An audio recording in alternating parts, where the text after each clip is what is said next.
Hello, everyone, and welcome back to BSG Online 2. Right now, we have Kinnin11 coming up with Ōkami New Game Plus All Brushes. Take it away, Kinnin, whenever you're ready. Yes. Sorry, needed to unplug my controller real quick. Hi everyone. This is Ōkami. We're gonna be playing in New Game Plus, so that means we're gonna have to start from a completed file. I don't know if any of you have ever played Ōkami. It's a good game. We're gonna skip most of the game, but in this category, we're gonna show off more stuff as well. And I'll just explain as much as I can during the run, and then maybe I'll even ask Sid to explain one or two things while I'm busy doing them, because some stuff will require some focus. It's a good choice of host. The host also knows the game. Yeah, exactly. It's nice. Anyways, in that case, I will count myself down. We're just going to start on file start. Usually we start on a very specific annoying time, but for marathons we always do on file start. It's just easier. So, in 3, 2, 1, go. Good luck, have fun. Yeah, thank you very much. So, to start off with, I'm playing on the PS3 version, specifically because one of the glitches has been patched in the newer versions, so, yeah. We're gonna be playing a lot of PS3 stuff, basically. So at the start, we just skipped about 12 minutes of cutscenes, and we're just gonna go straight into the tutorial section of the game. This part basically teaches you how the game works, and you kind of get to see a lot of cool stuff, because this game is pretty. Go. I'll explain what I'm doing with the weird jump stuff in a little bit, but first we're gonna learn about the brush. So, the main quote-unquote gimmick of this game is the brush, which is a game mechanic where you can manipulate the world using brushwork. So in this case, I'll be drawing a dot, and that gives me a star to complete this constellation. By completing this constellation, I also get a new brush power. This is Rejuvenation, and it basically lets me repair stuff like this river. Boom, look at that, we've got a river again. And throughout the game, you gain back about 13 brush powers. In any percent, we only really get 7 of them. But in this category, we get all 13 and the relevant upgrades to the brush powers that have them.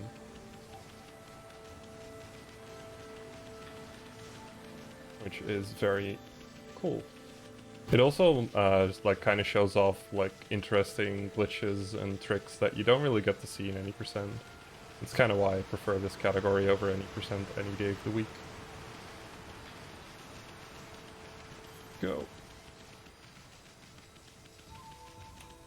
Category has also gone through quite a big routing change in recent times. Yeah. So, big shout-outs to all the new people coming into the game after the new versions. They really shook up just about every single category in the game. And this category also in particular has had a lot of cool stuff added to it, and I'll probably be sounding extremely giddy whenever we get to those points. I remember every time an old Ōkami runner comes into my chat, I'm just like, oh, look at this, look at this, look at this! Dude, he just has to be so many times. It's like, dude, Sid, have you seen the new thing yet? There's so many new things. Also, I just skipped a fight, so first skip of the game. Woo! So another thing, no, I'm gonna say that later. Never mind. But yeah, big shout outs to all the new people like Alright, Kryno, Cookie Jar. They've been completely breaking this game open with Tsunakan as well, with a lot of cool stuff. Mostly in the new game category, where you just start from beginning. But a lot of their work has also been able to kind of bleed into New Game Plus. So right at the end of the tutorial sections, we cut down this fruit, and that'll basically like release the soul of this village, so we can go and fix stuff basically. The idea is right now is that I like talk to statues and then I make the sun rise again, but I'm just gonna talk to like 2 statues right here. And then I'm gonna do the most important glitch in New Game Plus speedrunning. So we like to call it the KT glitch, or just KTs for short. By switching a sort of skin called the Karmic Transformer, in mid-air you basically get a frame of ground time, and by doing a dash during that one frame, like so, you get an infinite jump. And I messed up the invisible wall. There's an invisible wall here that's really annoying to deal with. There we go. And by doing that, we basically leave...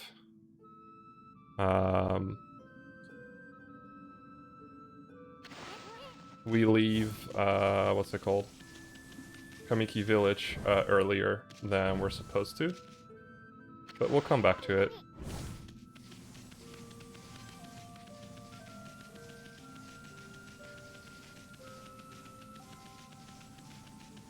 There we go. So yeah, here's Shinshu Field. It's currently cursed, but we're not gonna do... we can't really fix it just yet. So we're gonna go right over here into Hana Valley. And we're gonna have our first fight. Which means that I'm gonna be equipping some items.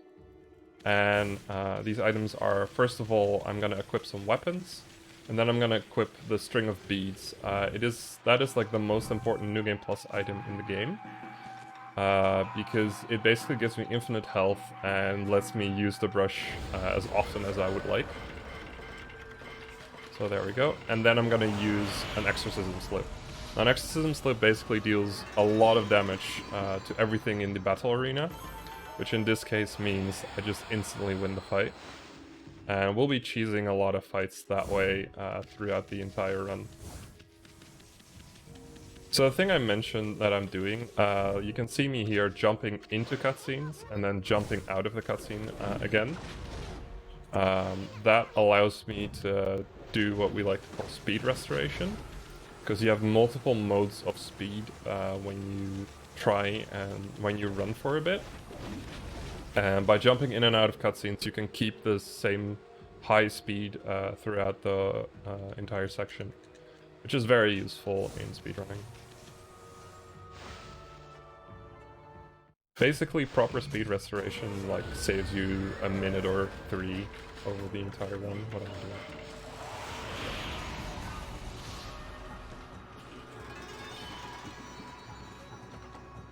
So, cool thing, we are going to have to use the sunrise brush power right now, but we don't actually have the sunrise brush power just yet. But for some reason, the game is just like, oh yeah, no, it's fine, you can use the brush power ability, don't worry about it. If only it did that for all brush powers. Yeah. I think this is just basically because it's story related. It specifically does it to like story related stuff. And it's also because you never draw a constellation for sunrise. So that's kind of why it works, I think. Makes sense. It's weird, but I like it. Very useful. Mm-hmm. Yeah.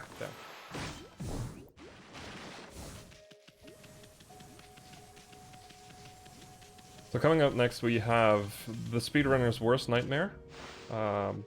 It's the ball after this little minigame, and it is absolutely terrible. If you basically say ball to any Ōkami speedrunner, they will get slightly frustrated just automatically. The fact that you're saying ball right now is kind of, you know, making me feel some type of way. Yeah, so this is the ball. Its collision is a little bit too precise. because it's actually like an actual spherical item. And for some reason, this game does not like spherical items. So you just have to deal with it. That was actually a nice push. Not bad. That was not a bad ball. I've done way worse. You can also accidentally clip through the ball if you push it against the wall too hard. And then you have to just jump around it, and it's so obnoxious. But sometimes you get lucky.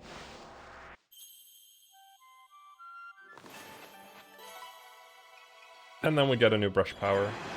So this brush power is bloom. It lets us bloom things.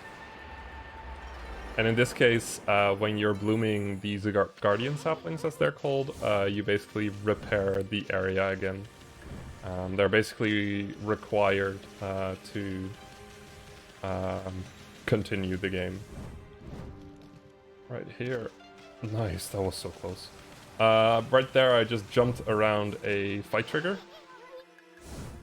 Usually we would do a KT, but I prefer the jump around method because it's a bit more consistent. It's one of those new game strats that have come into New Game Plus. And for this fight, we can just walk around it, and we're totally fine. It's quite often with this game that certain triggers are just inexplicably extremely small, which is very useful to us. And then we can bloom the tree of Shinshu Field. There we go. Meanwhile, if anyone is looking for suggestions for donation comments, may I suggest Bork? Very That's topical. a good one. As a matter of fact, on the layout that you guys cannot see, underneath the layout, Kinnin has the word Bork scrolling from right to left. I had to. So yeah, right here the game wants you to explore Shinshu Field for a bit, but we don't want that. We're just gonna go straight back into Kamiki Village. We actually have to specifically say, no, we want to go back into Kamiki Village. It's a little bit annoying. But yeah. So this is a weird state that Kamiki is in. It is both... Oh, nice, I got the sexy one. It's both healed and not healed. So certain characters are actually like still stone statues, and some characters aren't. And it's kind of weird. Also, I'm blooming all of these trees, so I can get a brush power at the end of all this. Also have to talk to one more statue to get this arrow to appear. So I can get sunrise.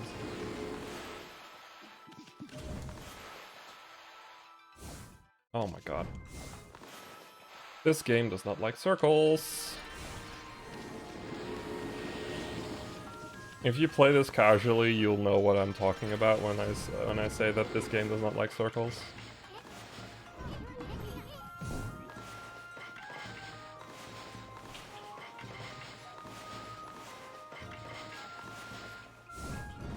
There we go.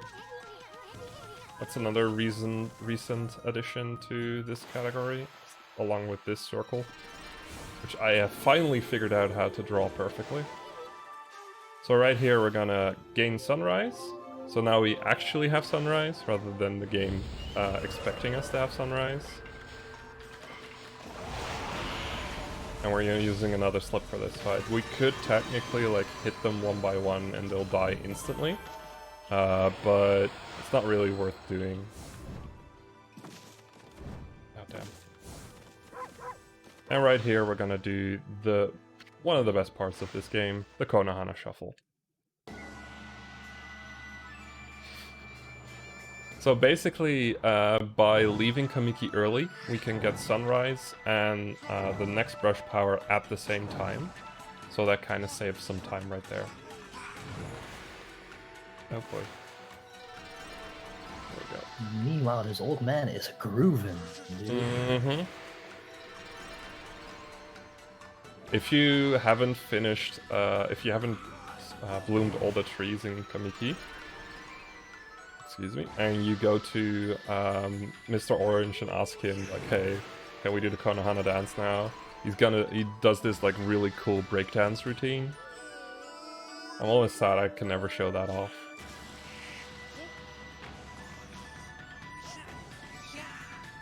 And yes, I will be going for swag. Let's see if I don't lose a minute here. There we go. Swag.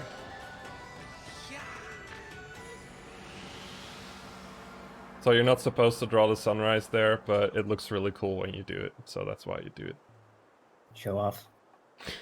And if you filled the circle on the bloom, the final bloom, you basically lose like 1.5 minutes from having to do the entire Konohana shuffle again. So it is probably the worst swag strat you can go for.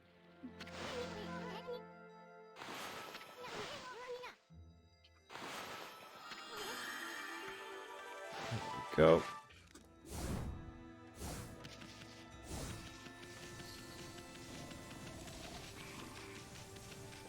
Okay, so now we're gonna have to escape Kamiki again because the boulder is still there. The boulder will be there until after Mooncave. For some reason the boulder like disappears like 2 hours into the run. No, 1 hour into the run.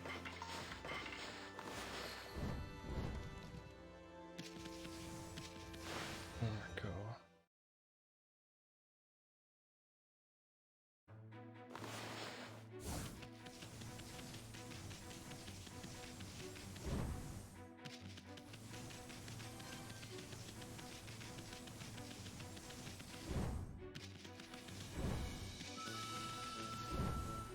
Okay. So now we are going to do one of the, like, two of the things that the game kind of quote-unquote requires you to do in Shinshu Field. We're first gonna go over here into Mika's hut. Mika is a sage of sorts. And he gives us a monster list. And with that monster list, we can basically turn it night, because the moment you go outside, the game turns it night, and we need it to be night, so that's really useful. And the whole idea is that you fight these special monsters. They have like more health than the regular monsters, and you cross them off a list and you get a reward all the way at the end. That was beautiful. There we go. So yeah, you have like 5 monsters that you need to do, and there's like multiple ones of those. Like there's, in certain areas there are also monster lists, but we don't really go for those. That's like a top dog thing. So right here we're gonna do another fight skip. We're gonna be jumping right here like that, and we just skip the fight. It looks very inconsequential, but for some reason the trigger for that fight is just slightly small enough for you to just do 1 KT there and you're fine. It's like one of the older fight skips. And then we get a new brush power. This is Cherry Bomb. It basically lets you draw a bomb. In New Game, this is like an extremely useful ability because it deals a lot of damage, but right here it's only really useful for story, like continuation, I guess. It also looks like fireworks, which is perfect for the donation we just got. Okay, Celebration. cool. We have time to read it. Yeah, sure. All right, we have 50 euros from Beardy Baldy Bear. Yeah, yes. He's Good. saying, thanks for putting your skills to good use for a great charity. Ōkami is in my top 5 games of all time. Hard agree Thank on you that very one. much. Oh, yeah, for sure. Oh, come on. I don't think I've mentioned this, but the infinite jump trick that I'm using is frame perfect, which which can be a little bit obnoxious sometimes. Okay, so right here what I'm going to be doing is called a brush adventure. I'm going to be pushing the camera using the brush and changing the angle at the same time. This like allows me to quote unquote unlock the camera and get it out of bounds, like so. And that way I can bloom this tree from right there. Because the cool thing is about brushwork in this game is that a brush power gets recognized based on the distance between the camera and not between Ami and the thing you're trying to brush. That's another cool kind of recent discovery. We're going to be seeing like 1 or 2 more of those throughout the run. And they're pretty cool. And by doing that little KT, I skipped an extremely annoying fight with Waka. We won't be seeing him until a little bit. And we're just gonna run straight all the way to Taka Boss, rather than doing anything over here in Nagata Forest. So what I'm going to be doing right here is called a Liquid KT. Basically, by doing a dash very close to the water and then switching the Karma Transformer, I can just basically jump out of it instantly, rather than having to do a frame-perfect input, which is really useful. It basically lets me skip all of Hagata until I need it. And then I'm gonna go straight into Takapas. Now right here, the tree is like, you can see it on the map, very close to where I just ran. However, I can't just KT up and bloom it. For some reason, I have to go into here first and do a fight with Waka. Otherwise, I won't be able to bloom it. And on that same token, for some incredibly weird reason, the only version where you can actually do that is the Japanese Wii version. Not the English Wii version, the Japanese Wii version. It is the weirdest thing in Ōkami speedrunning.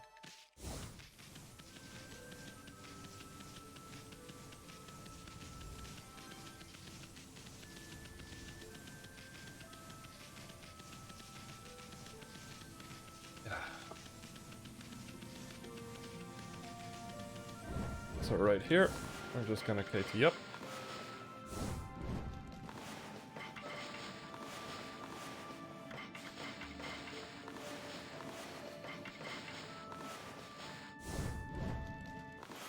And there we go.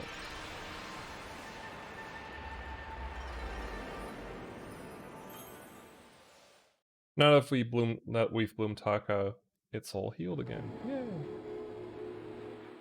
I call it bloom Taka, but you bloomed the tree.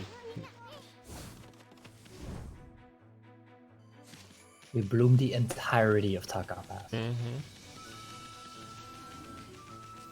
So right here we're going to be working towards our first brush upgrade. We're going to be doing this little mini game. We basically have to bonk against the blue one 3 times. And you can kind of guess where he's going to go next, depending on where he crosses, because every time he crosses another one, he goes to a different location. He switches with that one, so to speak, like in the digging pattern. And from that we get a little teacup. Well, little, it's kind of big. And we're gonna give that to the brewmaster, and they'll be giving us something back for it. Which is a golden mushroom. And that golden mushroom we're going to be using a little bit later on to gain a brush upgrade.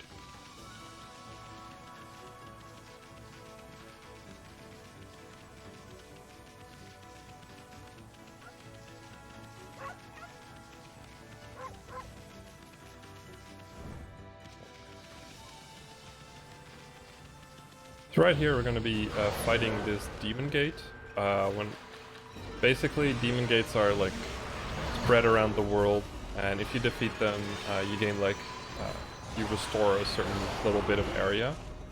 In this case, we need to defeat this one because it gives us a mermaid spring.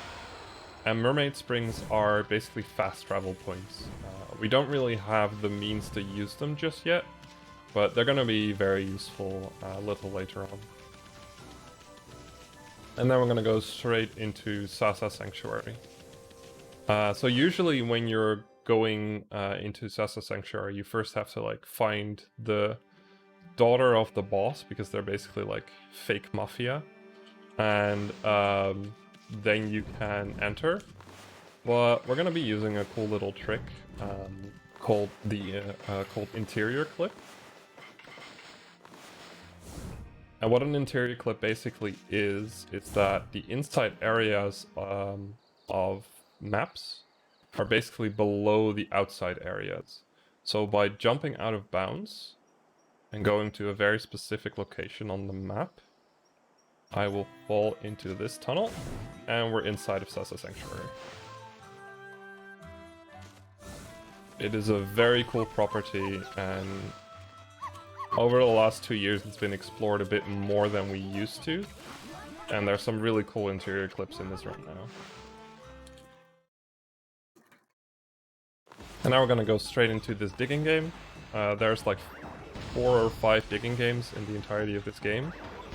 The goal is basically to just get the person to a specific location as quickly as possible. At least for speedrunning, it is. And in this case, like whenever you circle people, they go faster, which is very useful.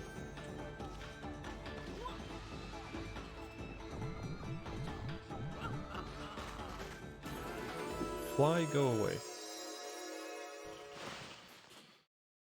And by finishing that digging game, we dig up like a hot spring, and that allows us to gain a new brush power called Water Spout. Now with Water Spout, basically you can control water like so, and you can create these water pillars at certain spots, which are kind of useful. Now we're done with Sasa Sanctuary, however, the door is still closed. So instead of going out the normal way,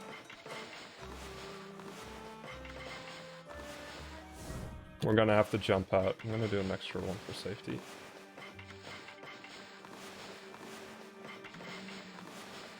Oh, don't do this to me.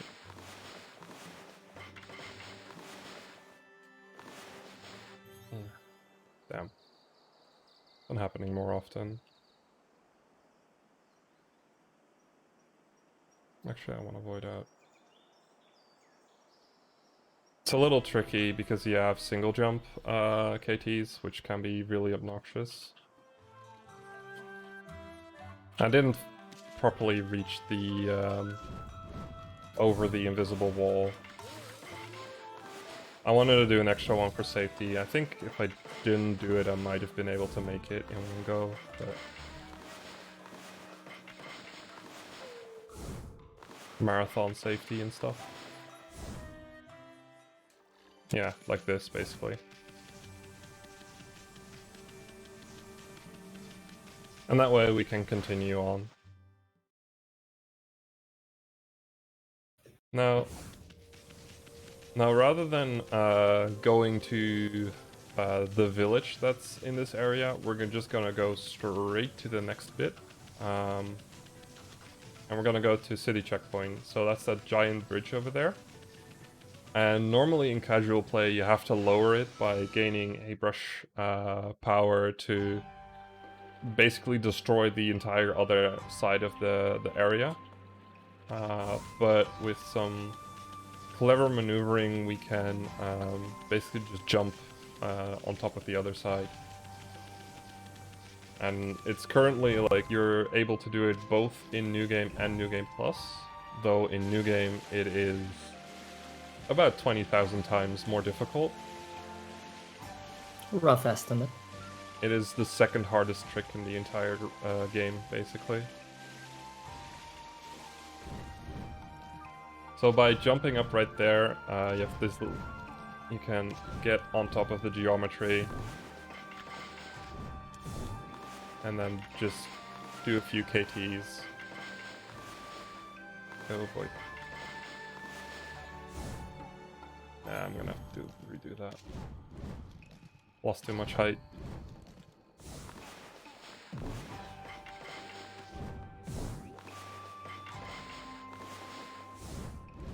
There we go. Time for a quick donation. Yeah, sure. And believe me, it is quick. We have €6 from Satanic Nerd saying Bork and Poyo. Let's go for the double win. Whoa! Satanic, damn. Bringing the heat. Whew. That brings us to a total of 777. Nice. Very nice. Lucky numbers. So right here I'm running into the cursed zone. Basically in the cursed zone you slowly basically drown, so to speak. And we do this to skip one fight. This saves about 10 seconds. And then we're gonna do another brush adventure. Like so. So we can water the tree from out of bounds. And it'll warp us back up. And cool thing, I can actually use the brush during this cutscene right now. I love that about this bit. I didn't know that. That's great. You don't really do it because it's a lot slower, for obvious reasons, but it's so much fun to do.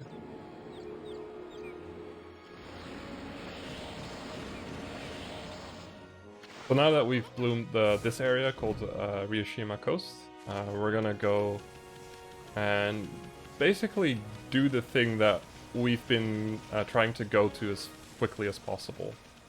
So most of this first half of the run, or first third of the run, is all about getting double jump, and you get that right here. Also, we just clip through the stairs right there to do another interior clip into the dojo right here. And here at the dojo, we can basically gain double jump.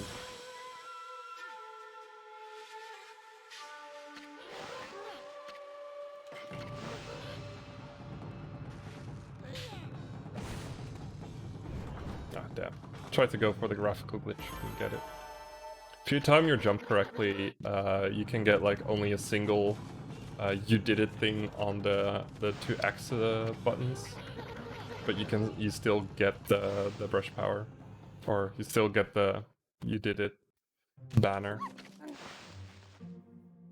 And right after getting double jump, we're gonna get another ability, or god power I think they're called, or no, god techniques. This is Digging Champ. And with Digging Champ we can get through rocks like those. And the only reason we get it is because of a single brush upgrade that requires us to have that ability. I have forgotten it before during runs, and it usually loses about a minute if you forget to get it. It's kind of annoying.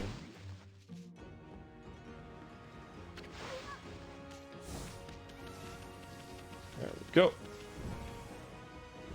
And then we're right here. Oop.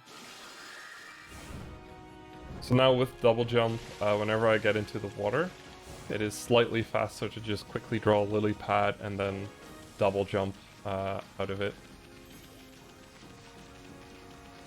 Just very slightly faster than swimming.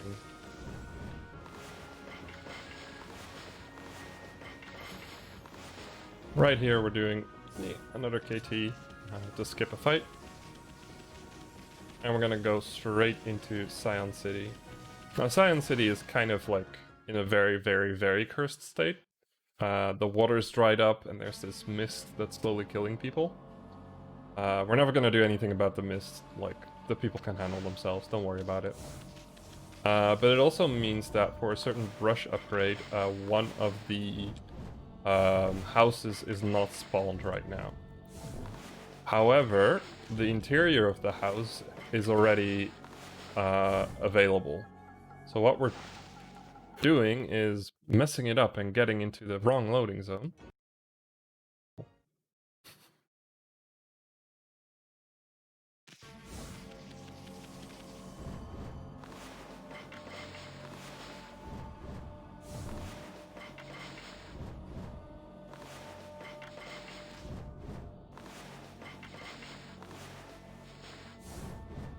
There we go.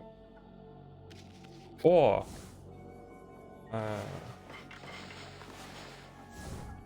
Okay. So once again, I'm opening the map to get myself to a specific position. Okay, yeah, I'm reaching it in time. There we go. And we're gonna go into this guy, and we're gonna give him the golden mushroom we got, like a little earlier. And that gives us a brush upgrade. And it actually gives us an upgrade to a brush power we don't actually have yet. But because of how the game works, first brush power, you get the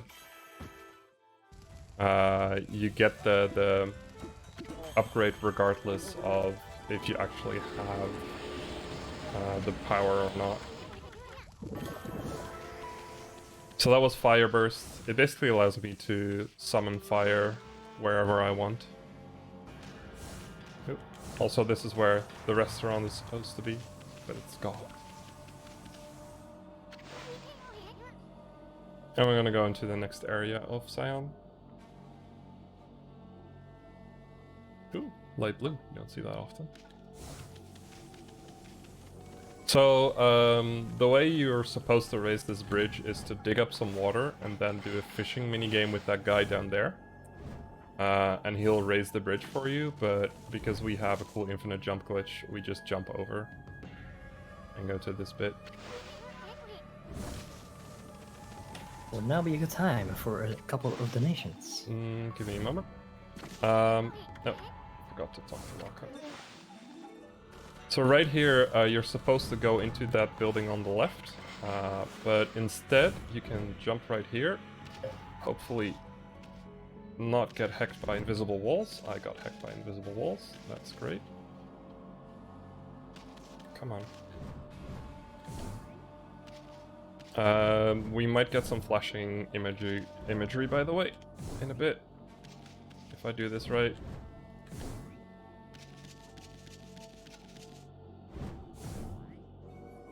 The backup to this is kind of annoyingly slow. But yeah, you can go ahead. Here I thought, hey, this is a good moment for donation. I know the run. Yeah, kind of forgot that that's new. But we have €3 from Recalled, who is combining a generated donation message with some Borks. Here we go. Thanks to the Bork and those Borking behind the Bork, glad to save such a worthy Bork. Put this Bork towards donator's Bork. What is your Bork, Kinnin? What is your Bork? What is my Bork? Probably Bork. Sounds about right. And then we also have €9 from Pikastrof saying, let's get to €800. Pog. He made me say Pog. Also, as you may guess by my name, this donation goes towards the choice of Pikachu for the Pokemon of choice for Pokemon Puzzle League, which is, by the way, the next donation bit we're coming up. Good luck, everyone, and let's go. Thank you both. Bork. Sorry, I have to focus on KTs real quick. Yep. Yeah, got it. Cool.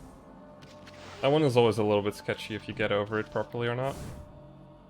So what we just did is we got the Fog Pot, which is an item that gives you another brush upgrade, basically, to a brush ability we don't have. This one allows us to fast travel between certain save mirrors, which is incredibly useful to have multiple fast travel methods available to us this early. So right here we're talking to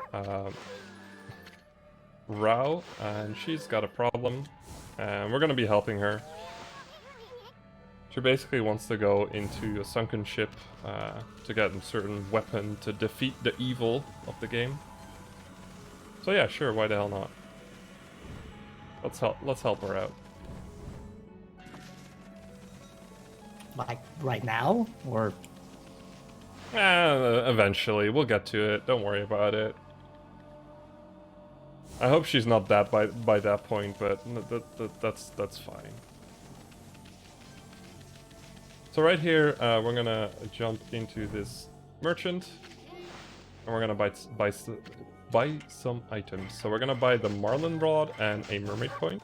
So the Marlin Rod we need for another brush upgrade later on. And the Mermaid Coin is basically the, how you call that? Currency you need to use the Mermaid Springs, basically. So to use those fast travel points. Funnily enough, we used to buy 11 of those because it's very quick inputs to just buy 11. But with all the reroutes, we only ever need a single Mermaid Coin. After that, we get a brush power that allows us to use the Mermaid Springs without using coins. So right here, we are jumping over this gate and going into the next area.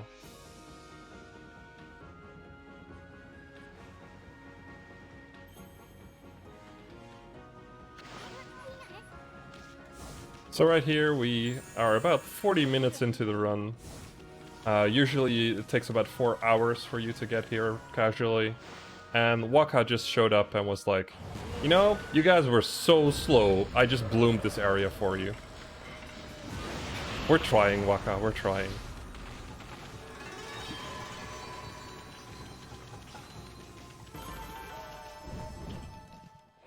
we may be speedrunners, but we will never be good enough for Waka. Mm-hmm. The true scrub barometer.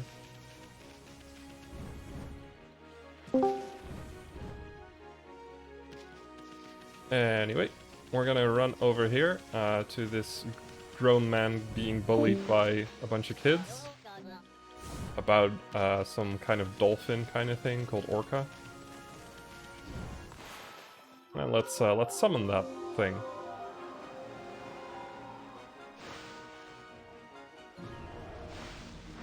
So this is Orca. It's a little bit derpy. Not sure if FZ is enabled, but you have Orca Z right now. Basically, Orca is a lot faster of a swimmer than Ami is. So during this North Rio section where there's a lot of water, he's very useful.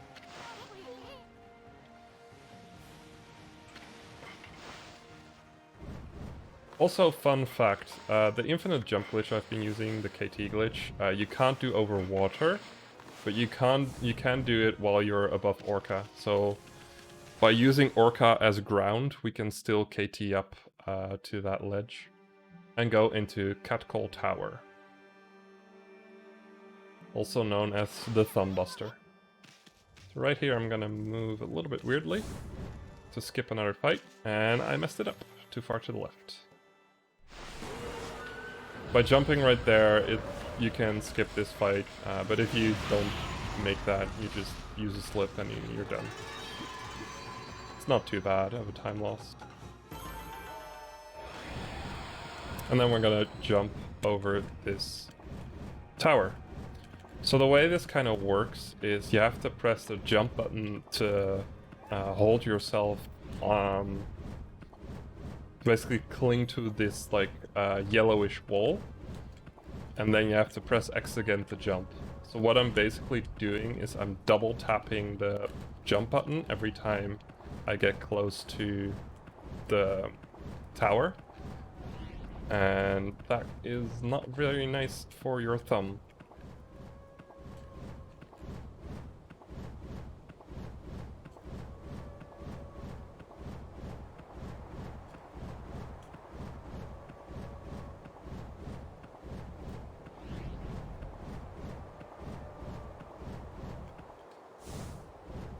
Also, you can dash off of this.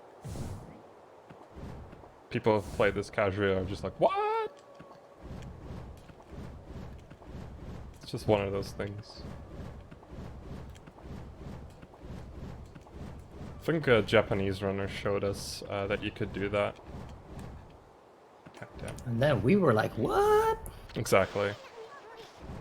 Ah, damn. I forgot that I wanted to show off the empty chest, but that's fine. And then we get on top of here. And rather than just running up these stairs, we're instead just going to jump up like that. That skips a bit of movement. It's ever so slightly smoother. And then we're going to be nice to a cat. Because cats are cool.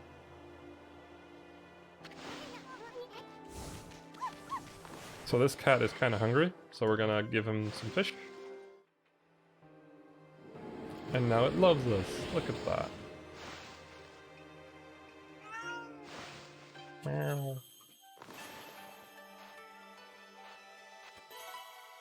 And then we get a new brush power. This one is called Catwalk. Basically how it works is you have these statues, and if you draw a line coming from that statue, you basically create the same kind of bit of wall that was all around this tower. And it is the most useless brush ability, brush power in this entire game. Every single category doesn't use it. Like, it is completely skippable. To the point where you don't even gain time using it ever. Well, actually, no, I do use it once in this speedrun. I just forgot about that.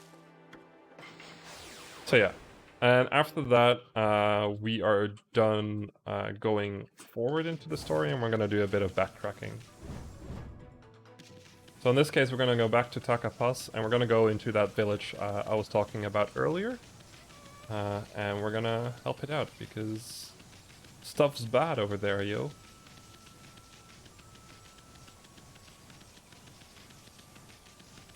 Speaking of helping out, you two can help out the Dutch Cancer Society by donating to this marathon. We are benefiting the Dutch Cancer Society, a nationwide organization committed to fight cancer and aiming for a more cure and a higher quality of life for those already battling the disease.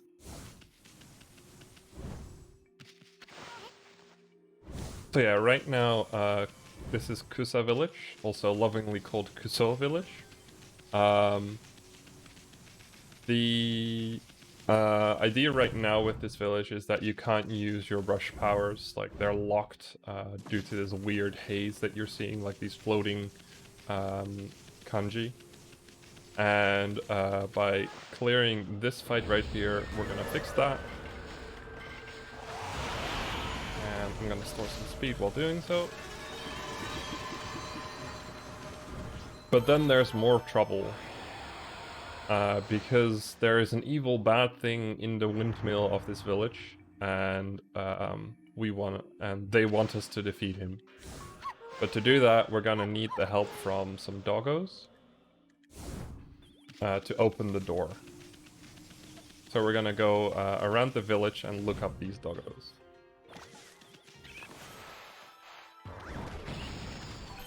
And whenever we find these doggos, we're gonna give them some food. Because we're nice like that.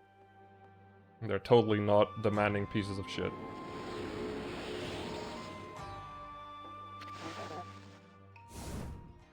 All doggos are good boys, Kinnin. I know, but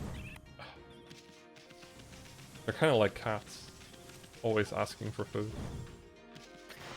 These dogs are kind of like cats, you're right. Fortunately for them, I like cats. Same.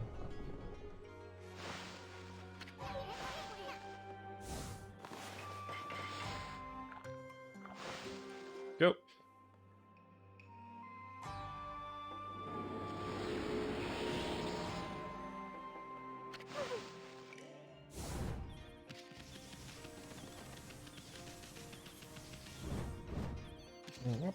Ah, damn, didn't get the bump skip.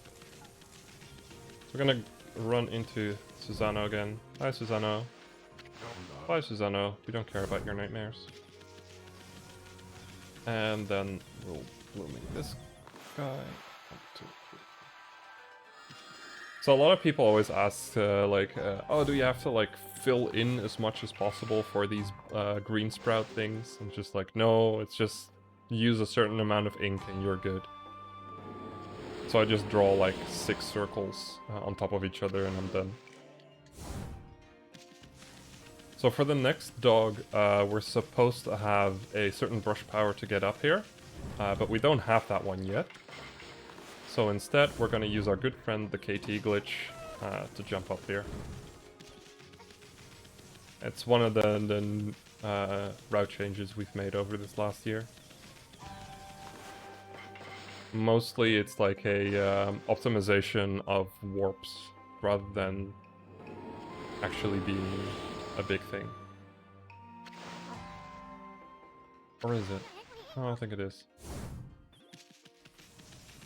And now we've fed 4 dogs? Yeah, 4 dogs in this area. We're gonna go back towards Princess Fusei, because that's where this canine tracker is leading us. And there is the final dog in Kusa village. And this guy wants to fight us.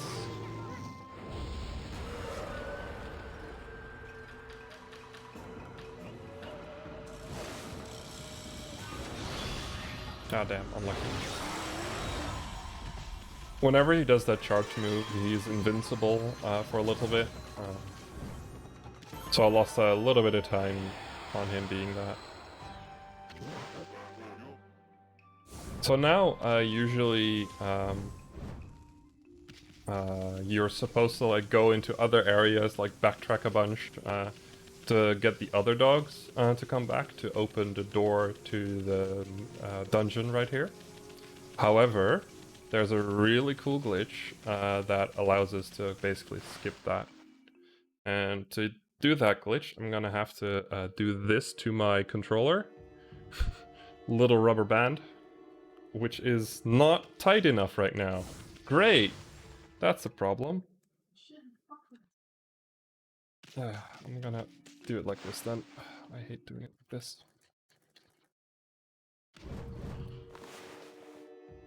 I didn't hear footsteps. Sid, could you actually explain what I'm doing here?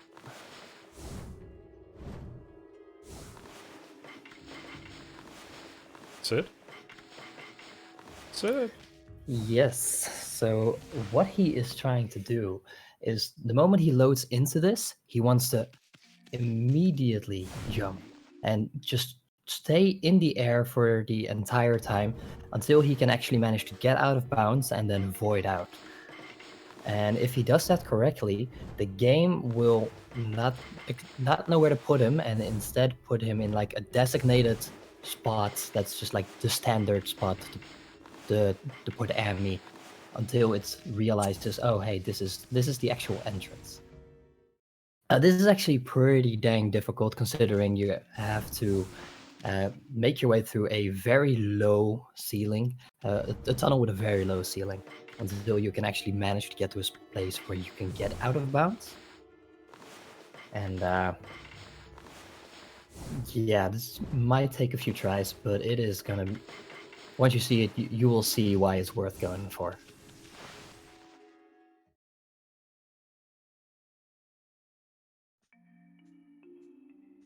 Oh. God. Mm-hmm. I was already having a lot of trouble with this today. It is by no means easy.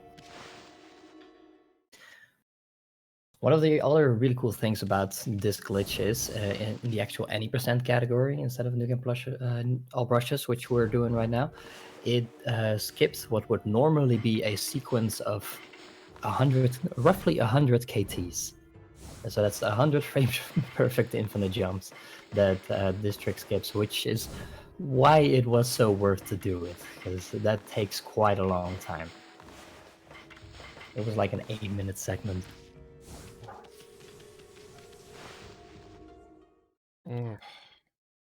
So he also has to be really on point with his KTs, because if he fails too many, he drops too low and he will land on the ground.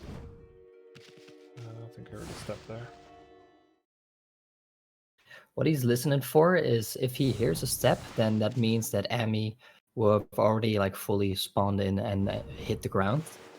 But so if he doesn't hear a step, that means he can actually go for the rest of the trick. That's also what the rubber band is for, basically. It kind of like pulls my... because you hear the step only if you're holding a direction. Ah, damn, that was one. I'm having trouble hearing the step, which is kind of annoying. That's why I should have kept the... what's it called? My headphone setup a little bit more.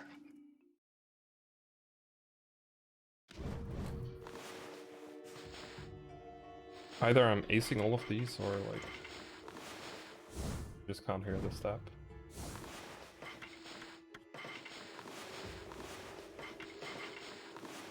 But yeah, I did a ton of practice on this before starting and was having a lot of trouble with this tunnel. So I'm not surprised it's not going well.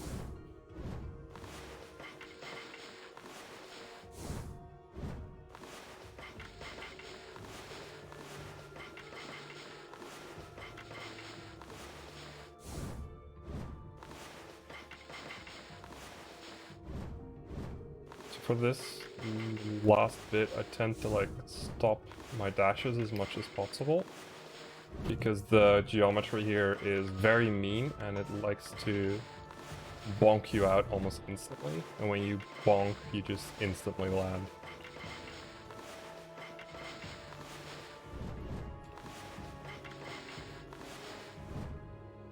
Oh.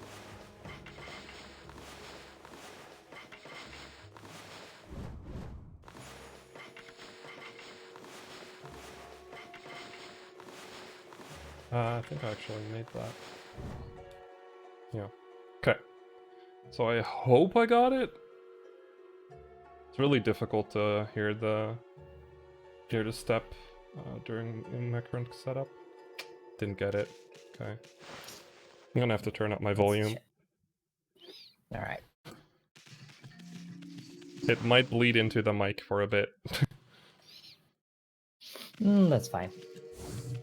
I'm just gonna keep talking over it instead, so that the extra audio gets, drowned out a little bit. And in the meantime, Kinnin can focus on if he hears a step and actually go for the rest of the trick. So he has to actually make sure he jumps before Amy fully spawns in, so that the spawning point is still at like the origin of the map. That's why this trick is called an origin warp. It warps you to like the origin point of the map. Once you see where it is, you will understand why this is worth going for. Especially since normally you will what used to do in this category is we did actually go around the world getting all of those dogs before we did this part. And with that, we would then open the normal door into the dungeon instead of warping into it like we do now. And that's where the biggest time save comes from not having to do all of that. What's more is he's trying to do this with an injured thumb. He cut into it a while ago, so the fact that he's been performing as well as he has, quite impressive. Now, as for the actual marathon itself, there are still quite a few donation incentives coming up. For the closest ones, it is mainly Bit Wars. We have Pokemon Puzzle League coming up, where currently Bulbasaur is leading with 30, followed by Squirtle with 10 and Pikachu with 9. Now, personally, I'm Team Bulba, so I'm fine with that, but if you're intent on changing that, go for it, by all means. And after that, there's another Bit War for Might and Magic Clash of Heroes for the chapter choice, either Godric or Fiona. And that one actually doesn't have any donations at all yet. So if you want to get a donation in on that, not a problem. In the meantime, we also have a donation from Alright for 20 euros saying, I am not hearing enough borks. So, bork! Bork, bork, bork. There you go, Alright.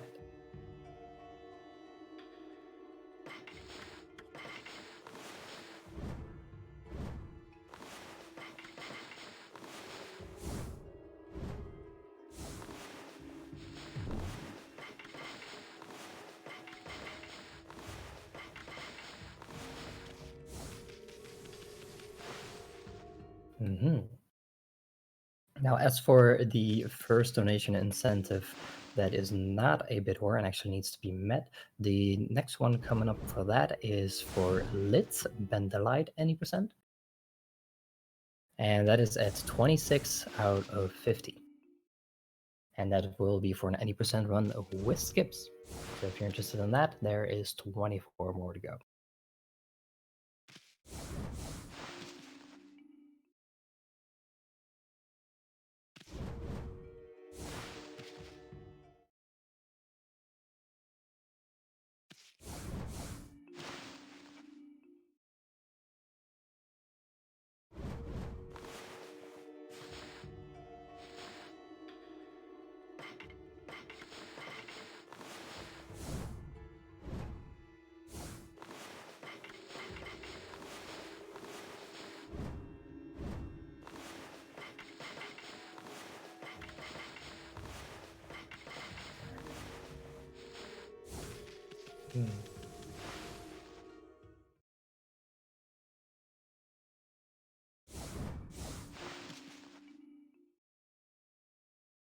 Don't beat yourself up too much. Very difficult trick.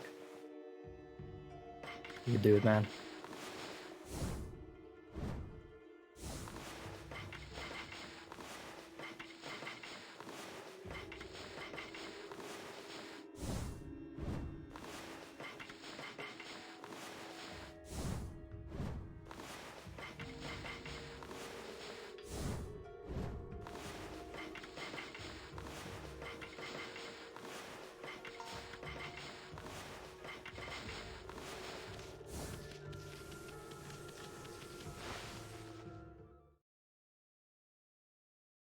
Rip estimate.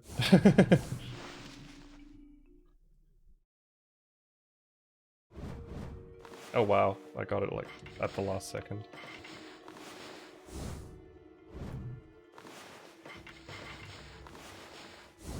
Yeah. The annoying thing about this tunnel is there's so many things pushing you around and whatever, so you have to be very precise with the KTs. And I do have a slight amount of rust, so my KTs are just not on point enough.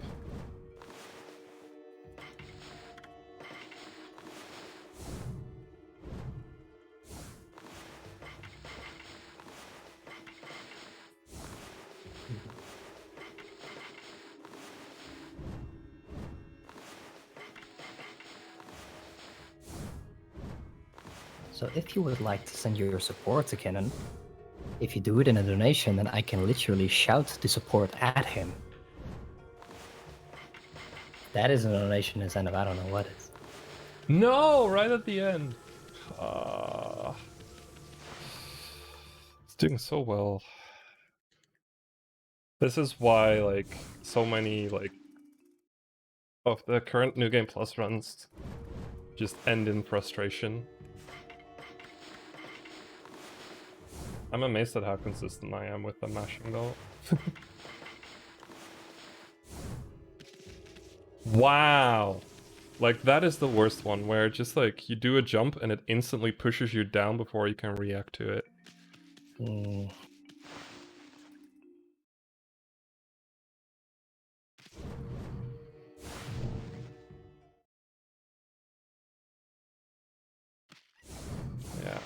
This was, like, my biggest fear for this run.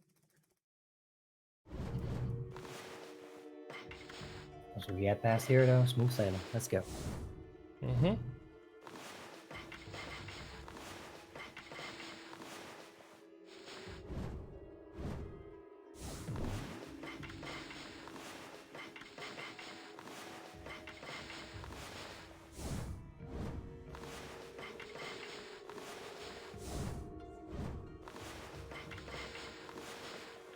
Up.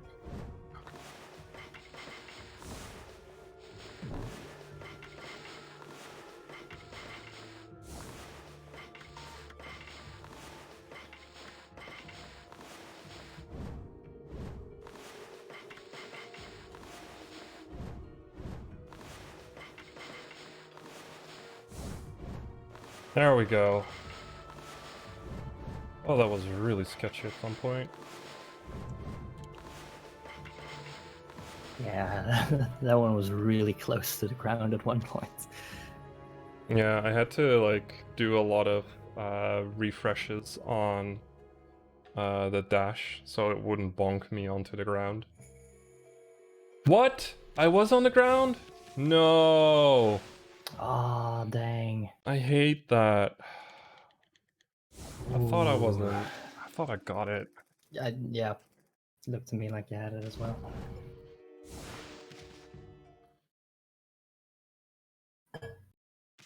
So yeah, even though this has a lot of potential time save, it also creates another really difficult skip into the run.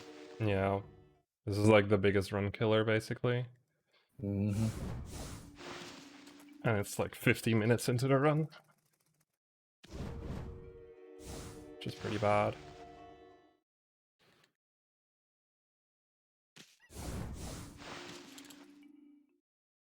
Sadly, there's not really much of a chance to do it earlier than this either. Nope. I mean, we could, but that's less optimal. Not without losing time, yeah. And you'd still have to, at the very least, first get double jump. Yeah. Doing this without double jump sounds like a death wish.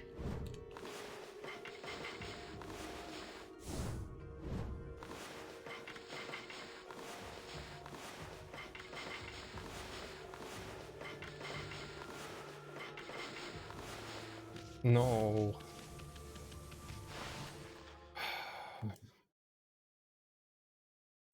Seeing a question in chat of how this even got discovered in the first place, as with how convoluted it is, and the actual basis of the skip was found in a different place, actually. Yeah. But in that specific location, it just wasn't useful. So for the longest time, we thought like, the origin warp it doesn't really have any speedrun use. And then someone came up with the idea, but what if with enough KTs you can make it through this tunnel and get out of bounds here so that we can finally have an application of it? Not specifically. When this trick was first found, it was found using safe warping. So you would save and load in. And because save and quit is not allowed for this run, we were like, that's a cool thing, but we can't use it. It was only later that someone discovered that you could also do this with loading zones. Aha. And then that person was like, okay, well, you can do it with loading zones. Let's just check out every map and check out what the locations are. And then, so this one was found. And at first, they checked using Wii cheat things to basically get infinite double jumps. And that's how they got through this tunnel at first, and That's right, the original application of this that I saw was with the origin mirror. Yeah. And then I think it was Cookie Jar who... oh no, someone else. I don't remember. Someone did a test of if you could like KT through this tunnel to make it RTA viable. And you could. And it doesn't look RTA viable right now, but usually I get this like maybe second try. This is what, like 20th try now? I don't know why my KTs are, why my tunnel is just not going well today. Sometimes you just have those days where it's just not working with you.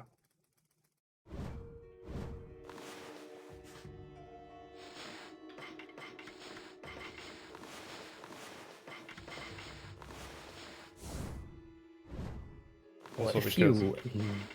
No, go ahead. If you need some support, 60NL just dropped 60 euros worth of support saying good luck on the run, Kinnin, you got this. Into 60. And this is it, the 60 € reward if it then.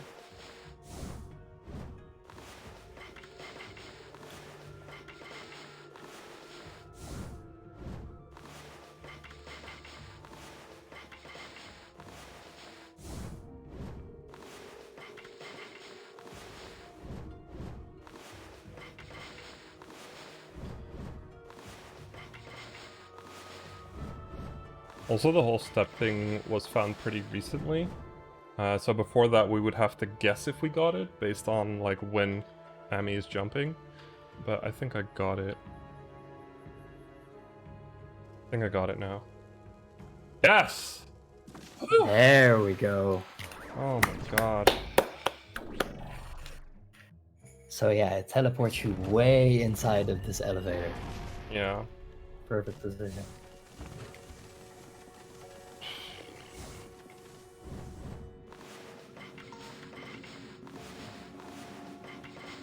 Thank you for all the support, chat. Thank you very much. Oh, come on. My KTs are just ruined right now. This is the downside of very KT heavy tricks. If you then happen to needs to do some KTs afterwards, they instantly become bad because you just You're just done spend with so much KTs. focus on it, and it's like, oh, I'm done. Yeah.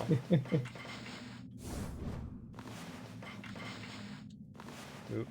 Shouldn't have done an unbuffered one. Definitely should not have done an unbuffered one. No! There is a void plane like right below here, so I'm not gonna soft lock or anything if I mess this up too much. But I don't expect to drop down that far. Or do I?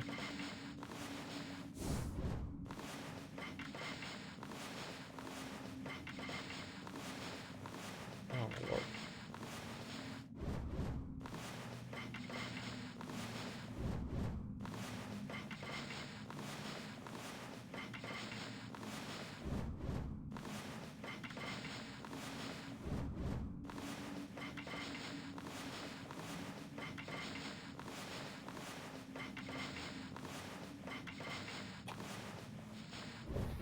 The downside of the entire route change that happened as a result of this trick also is that you can't really easily go for the old route because the old route just got entirely shifted around.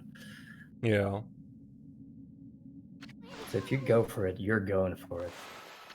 Basically.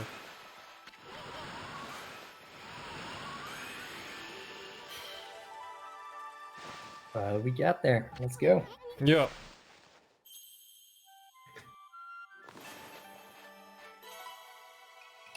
And by doing all that, we get the Gilstorm brush power, which basically allows you to create some wind. Like so. And the only... well, like the main reason we get it in any percent is to defeat a certain boss. And it's just kind of lame like that.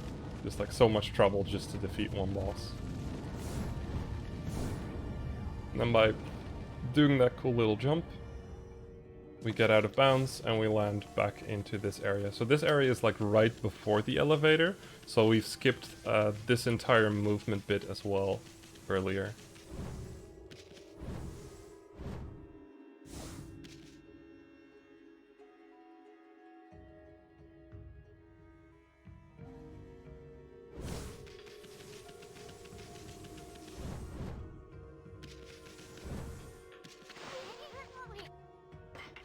So having been away from the category for this long, I haven't really, stopped to think, okay, what all does this actually skip? But I'm thinking, you don't have to do like the minigame with the turnips now to do the doggy fight, right? Nope.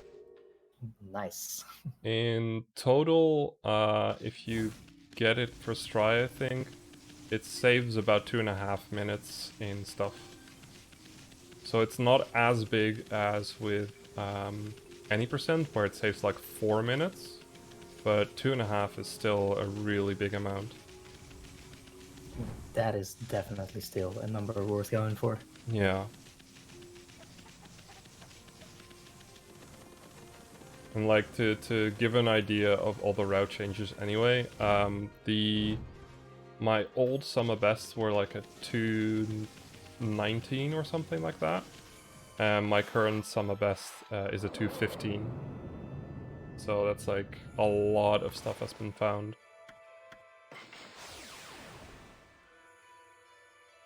So yeah, right here we're warping to Agata Forest, and we're gonna go to the next bit. Because we do actually have to complete the doggo quest. In any percent, you don't actually do the doggo quest at all. You don't even start it. But in this category, we do have to start it for a certain sequence of events to happen. One of them being this bit. So right here, Kushi is preparing for a festival, and she needs some spring water to make a whole load of sake with. But because it's spring water, a bunch of demons show up, and you just have to quickly flash them without Susanna. Oh.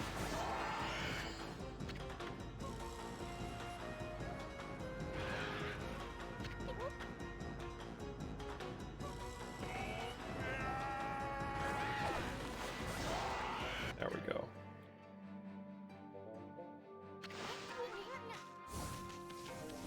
So now this canine tracker pops up again, and that is all thanks to starting the doggo quest, because there is one thing we do have to do the doggo quest for, and that is the next brush power. So right here we're gonna talk to Kokari. He's like the local fisherman over here. And we're gonna do some fishing. And we're gonna look specifically for the Whopper. That's what the game tells you before starting.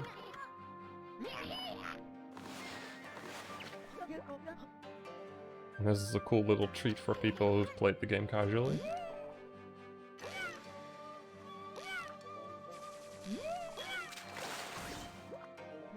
So yeah, how fishing basically works is you have to pull in the opposite direction of the fish, and the fish like kind of randomly changes direction.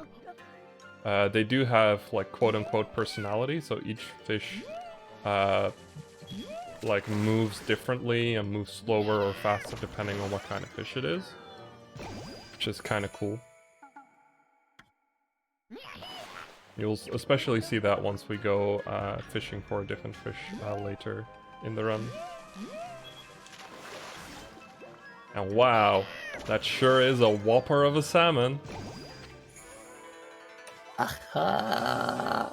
So yeah, this is a Classic. giant salmon, not the whopper. So because we're doing cool sequence breaking things, we fish up the giant salmon, but we get the reward for both the whopper and the giant salmon. So right here we get Crescent, which allows us to make it night whenever we want to, which is pretty useful. And then we start like this doggo fight as well. So we have to clear the doggos in Kusa village for this one to appear. For at least Crescent to appear. And right now I'm also holding a key, and that is the reward for digging up the salmon, where Crescent is the reward for fishing up the whopper. But I don't need the key anyway. The key is basically for the next dungeon, but the cutscene to that is so slow that it's actually faster to just KT up there. If I can still do KTs. There we go. Just go out of bounds and just fall into the loading zone behind the giant door stopping you. It's a little silly like that. And then right here, I'm just KTing straight up right at the start, because that skips the little intro cutscene of like, hey, look at this area that you get whenever you enter a certain area. For some reason, this one actually has a physical trigger rather than just happening. It's the only one that does that. And we're just jumping up right here to skip about 3/4 of the entire dungeon. And just going straight to the point.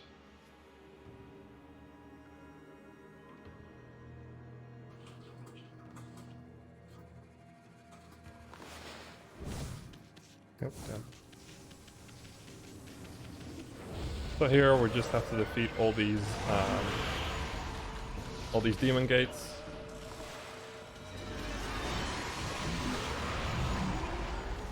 That gives us access to the next brush power that we're gonna get. Basically.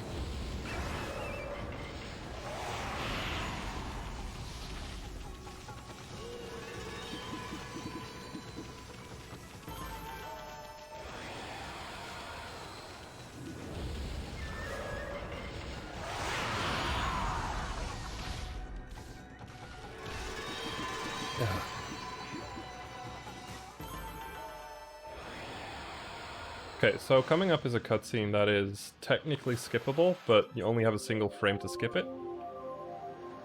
And I didn't skip it. Ow. So this cutscene is completely skippable, but there's like one frame and there's no real cue for it, so we just mash and pray. And in this case, like, I didn't get it, so oh well.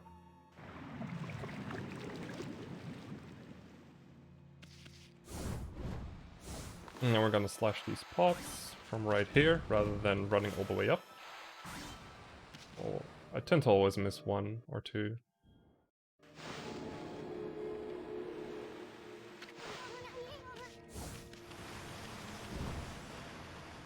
And now, by slashing those pots, the water in this area gets all clean, instead of the purple Listerine we had earlier. And we can jump into the center of this area. So technically this loading zone already exists, or at least you can get into this area. However, you have to slash those pots to bloom these little areas for some reason.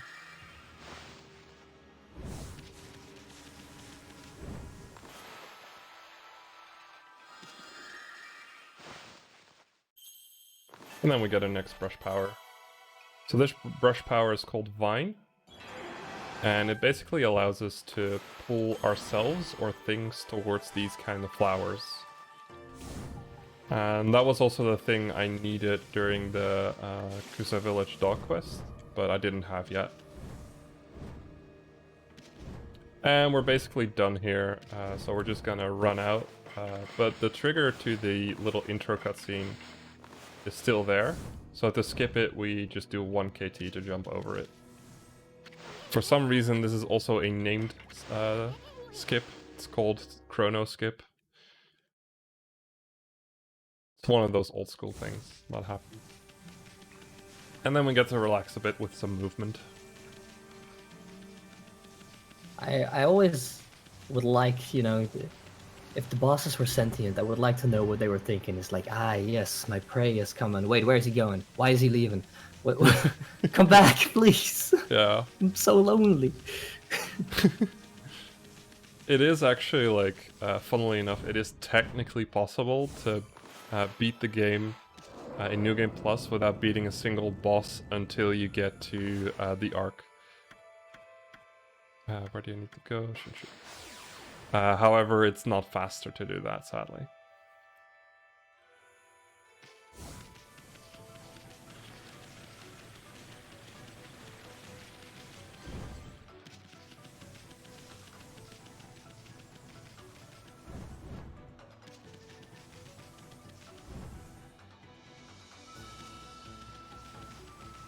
So yeah, coming up is really cool. Mm-hmm. It's my favorite, least favorite bit. Yeah, sounds about right. So yeah, there you see it. That's Moon Cave. It is, speedrunning wise, it's really cool. It's got some really neat things happening to it in New Game Plus. In New Game, it also has a bunch of cool tricks now. I really like it. Though almost every New Game category skips it, so that's kind of funny.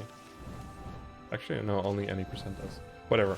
Anyway, so when we got Gilstorm, we're supposed to defeat the boss of that area, and that'll give us basically the key to opening this barrier. But it's just easier to jump over it. It is very tall though, we need like 5 KTs in a row to jump over it. I don't know why they made it that tall, but nothing we can't jump over.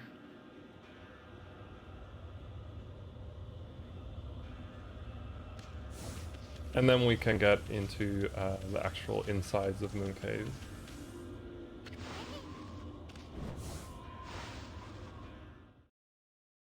You know, I've never actually tried like KTing over that hole and seeing what's on the other side.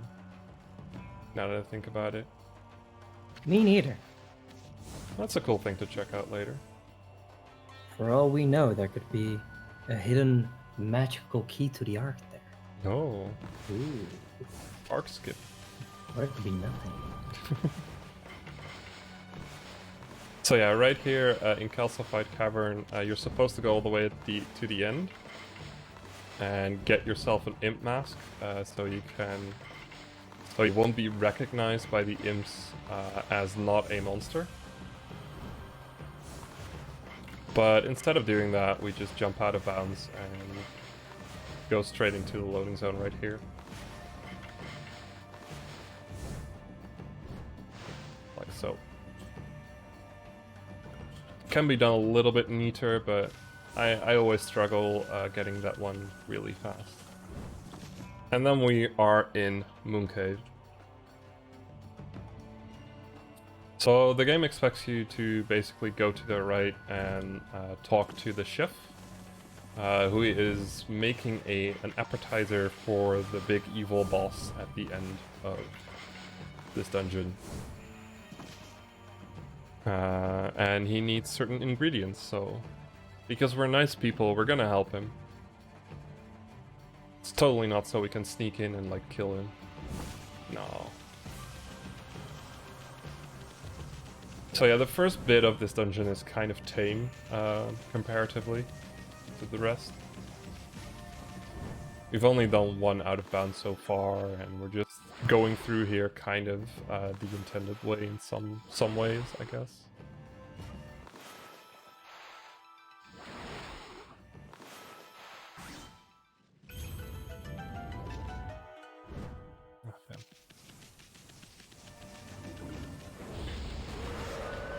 Should honestly not be doing fast restores because they kind of hurt my thumb.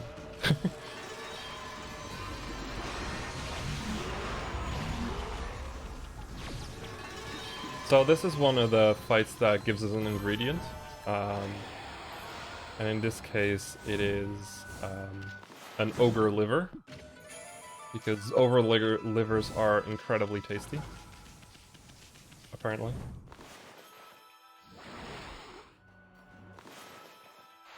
Can make a killer pate out of it in more than one way. Dude, I have that for breakfast like every day. Mm-hmm.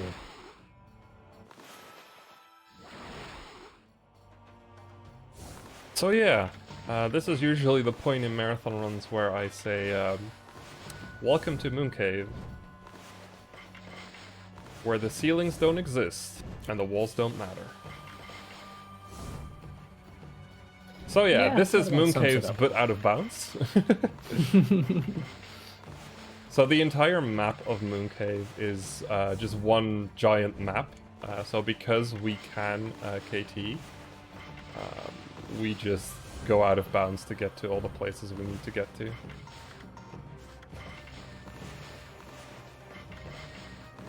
Honey, are you boiling water?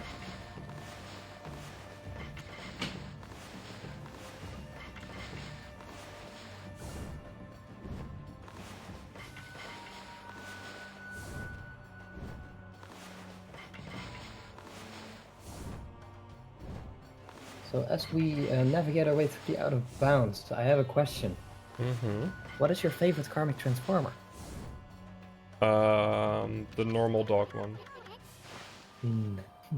So it's like you're slightly smaller, but your bark is just amazing. It is definitely not the fat Amy. I mean yeah, that wasn't my intention, but yes, my favorite is still Fat Amy. You can't change my mind. Damn. So yeah, here we get a new brush power. This is Inferno. It is basically water spout, but with fire. Easiest way to describe it.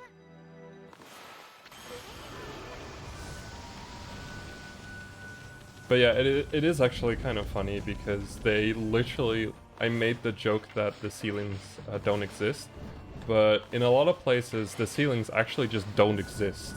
Like, they just didn't put collisions for the ceilings. Which makes sense, because most of these ceilings are incredibly high, but it's kind of funny that because they did that, this dungeon is absolutely broken to bits. I mean, why bother putting collision to a place the players aren't supposed to get? Yeah, exactly. 2, 3. So by doing 3 bounces there, I get a little bit higher and I can get to this specific vine a little bit faster, rather than having to do it in between.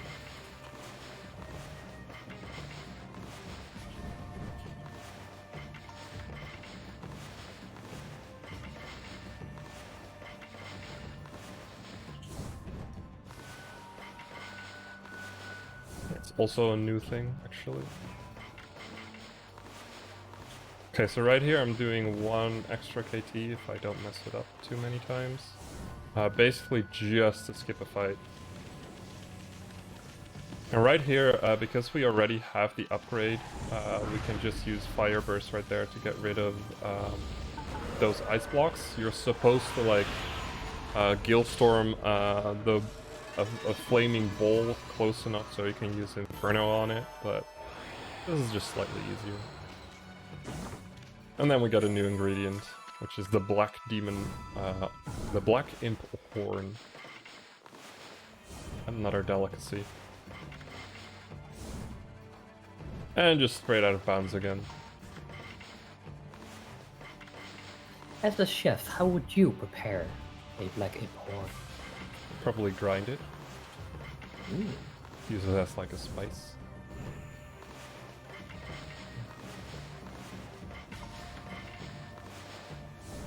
Okay, and then we're gonna go into this area. And we got a new enemy. Flame Wheel, Flame Eye, whatever. Just 1 slip and we're done. So I used to not store speed here, but it's just a very slight optimization that actually does save some time. And there we get the Eyeball of Fire. And we just jump out of here again.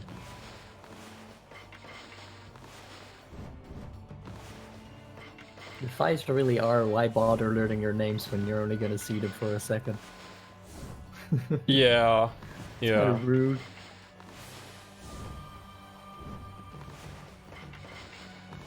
I mean, some of them have like kind of cute names, especially the wheels, conforming to their like the body part they embody.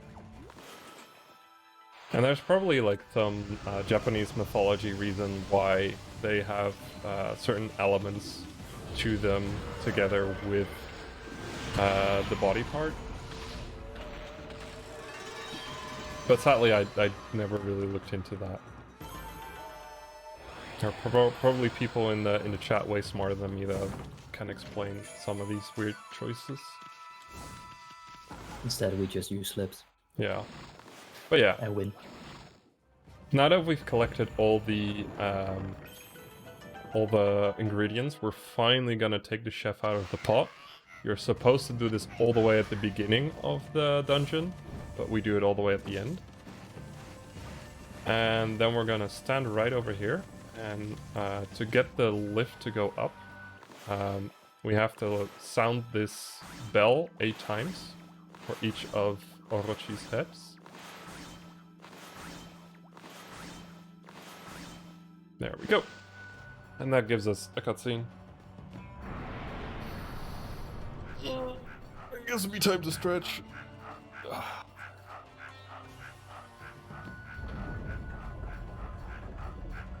So yeah, right here we're already on top of the platform, and you think like, oh, so you'll just like enter the next area as well, right? Nope. We have to talk to the lift operator again to go up onto the next boss fight.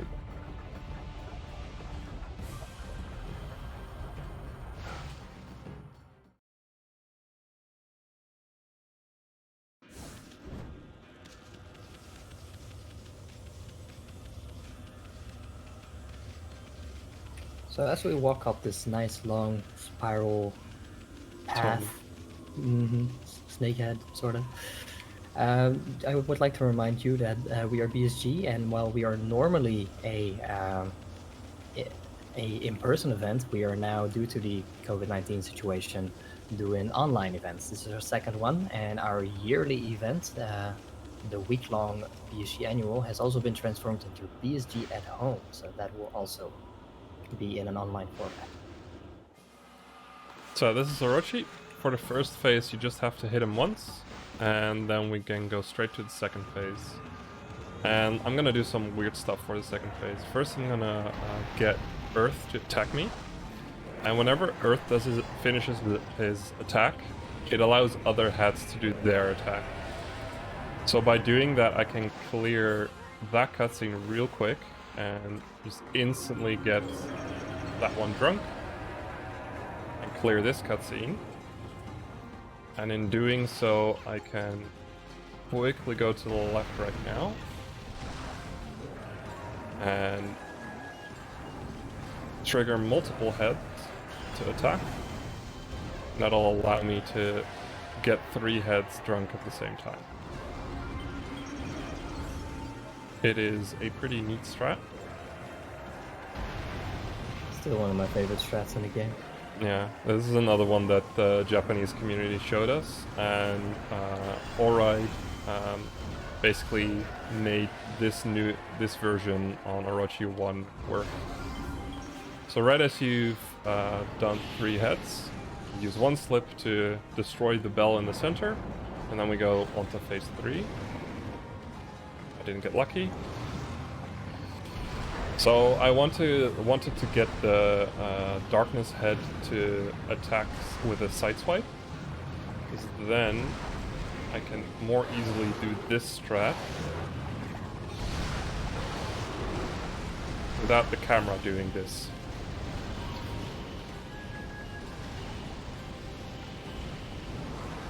It saves like a little bit of time if you do things right, but probably shouldn't have even gone for it. Looks cool. But yeah, if I was able to hit Darkness earlier when he did the side swipe, it saves about like 3 seconds rather than doing the old thing.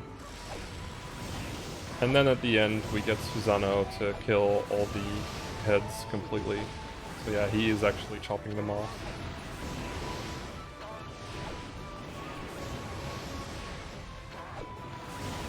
There we go.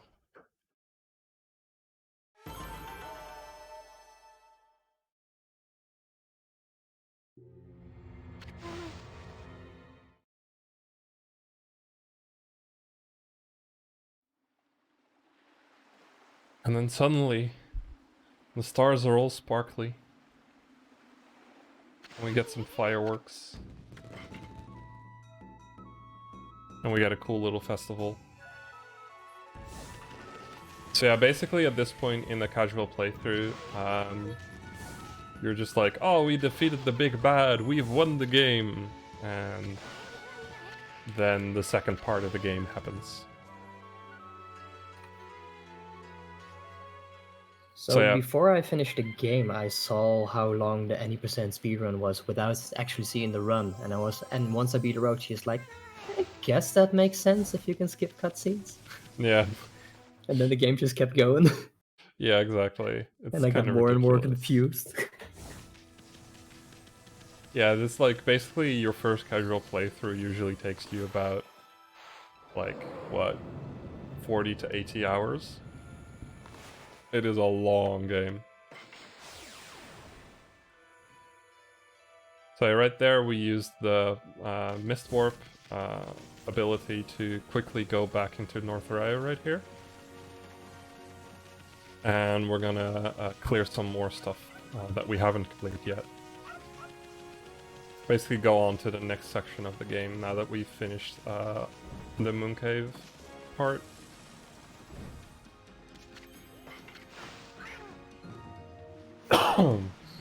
So right here you get the Water Dragon. He is really annoying. He's also kind of dangerous. Oh. He's basically been terrorizing the seas around our lovely Nippon. And we're gonna deal with him later, so don't worry about it.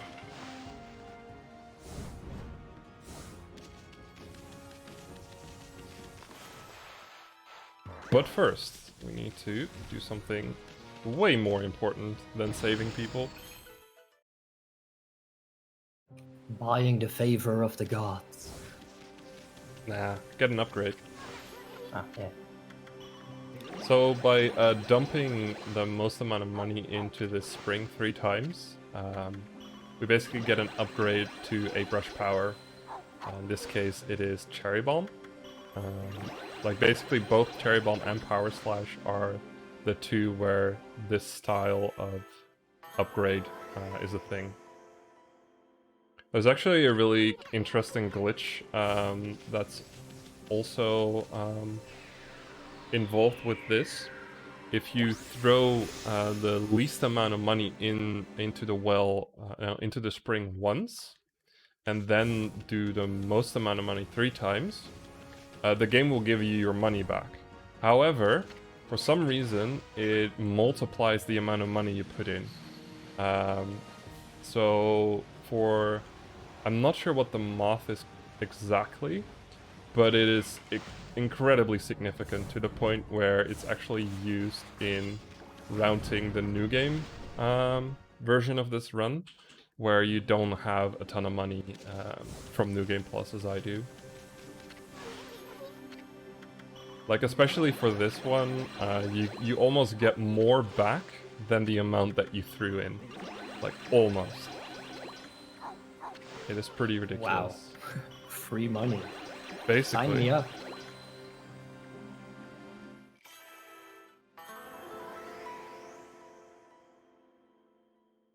And just like that, we've upgraded our Cherry Bomb and Power Slash. So with the upgraded Cherry Bomb or Cherry Bomb 2, we can draw 2 Cherry Bombs, which is never useful. And with Power Slash 2, you can slash through these like rusted stones that you see every so often. And when you do, there's usually a clover underneath that gives you a lot of praise, which you can use to upgrade Amy. Which is not really important for us in this run, but getting the upgrade is, so. 'Cause that's what New Game Plus All Brushes is. So right here we're gonna talk to this fisherman. And he's gonna steal the marlin rod that we bought. And after doing so, we're just gonna watch him fish, because fine, I guess. I'm gonna do another fishing game.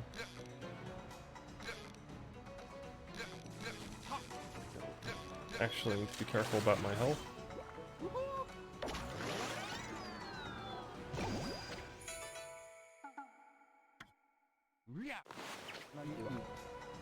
Let's see if I can get a blowfish. Yee, we got one. The run is now blessed. Look at this silly fish. So yeah, earlier I mentioned that fish have their own personality, and this one kind of like shows you. It moves around a lot more erratically at times. And you kind of have to manip him a little bit to make him easier to catch, or at least quicker to catch. So I'm waiting here until he's on the right side, so I can hold the other direction real quick. Because when he's on the right side, he'll move back to the left side, and that'll give me a quick cycle on the Marlin right here. It's a really cool little strat. I call it a manip, but I'm not sure if it's like really a manip. Like, it's definitely not on the level of what Amiibo was showing during Pokemon Emerald.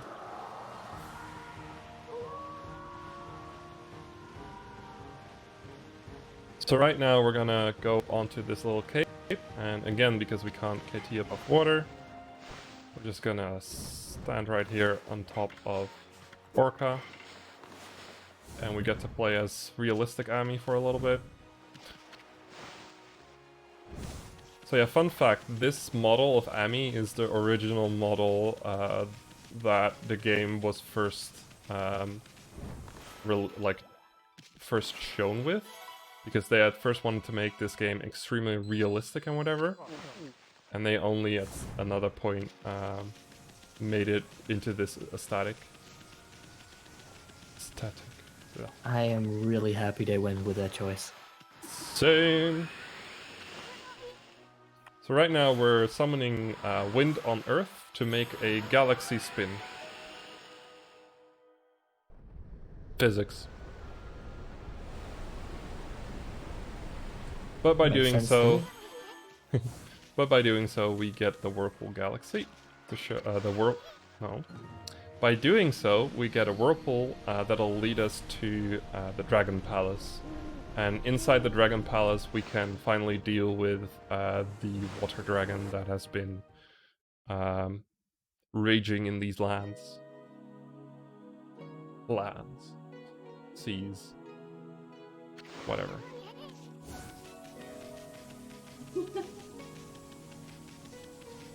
Go criticize me in chat, not in real life, honey.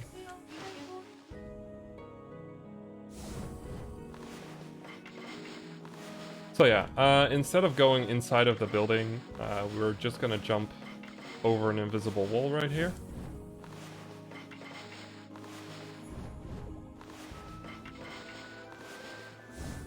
Because we can.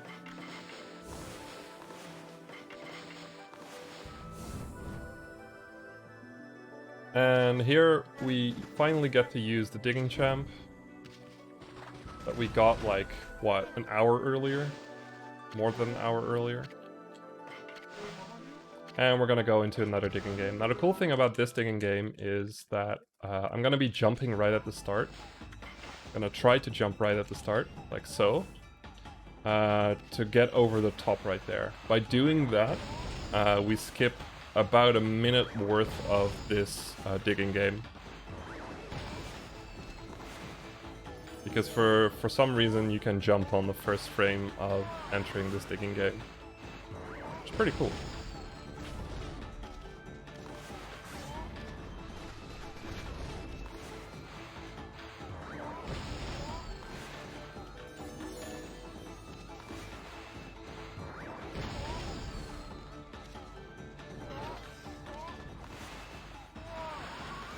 So yeah, getting hit by spikes only really loses you like 5 seconds of like time left.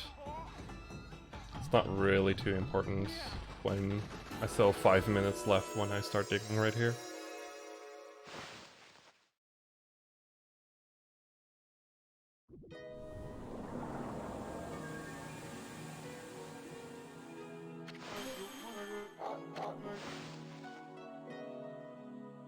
However, after we've like dug up this little spring, it's not doing the sparkly, so we're gonna run around and draw a little circle, and that'll make it sparkly. And that gives us the brush upgrade that will allow us to use the mermaid springs without having to use mermaid coins.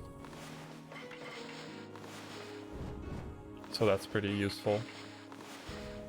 And it's the reason why we only really need to buy a single mermaid coin. So right now we're going out of bounds again under the whole building, so we can quickly go into the water dragon right here. Whee! So we can continue on to the next bit of the story.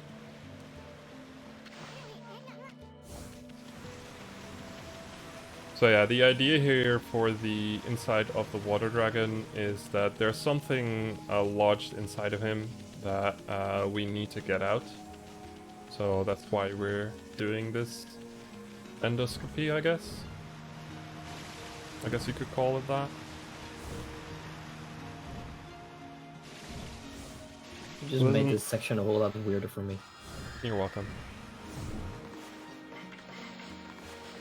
So right here, I'm doing something slightly new, where I'm drawing a lily pad to use as ground to KT above the water right there, and it saves like 5 seconds, something like that. It's a pretty neat little trick. And now we're gonna do something pretty cool. Because the game programmers were really efficient, to get this like little orb to move out, you just have to water spout it. But you're supposed to water spout it using like stomach acid. However, there's water nearby enough for you to basically just move the camera in a certain way, and that way you can just get it loose. It's very sound programming. Like, I've called it like lazy programming before, but when I really start thinking about it, it's just like, yeah, no, that does make sense. Why would you not expect people to just water spout it rather than with the acid rather than with something else?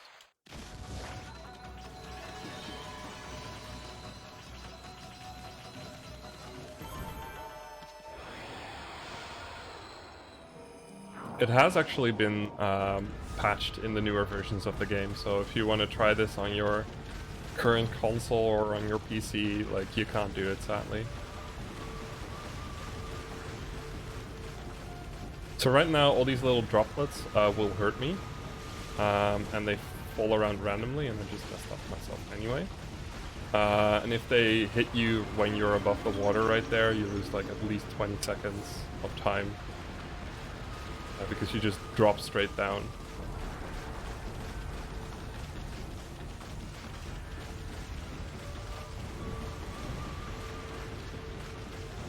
Which is an annoyingly like small RNG moment. There isn't much RNG in this game. A lot of it is skill based, but the small bits of RNG that are there are quietly a little bit obnoxious.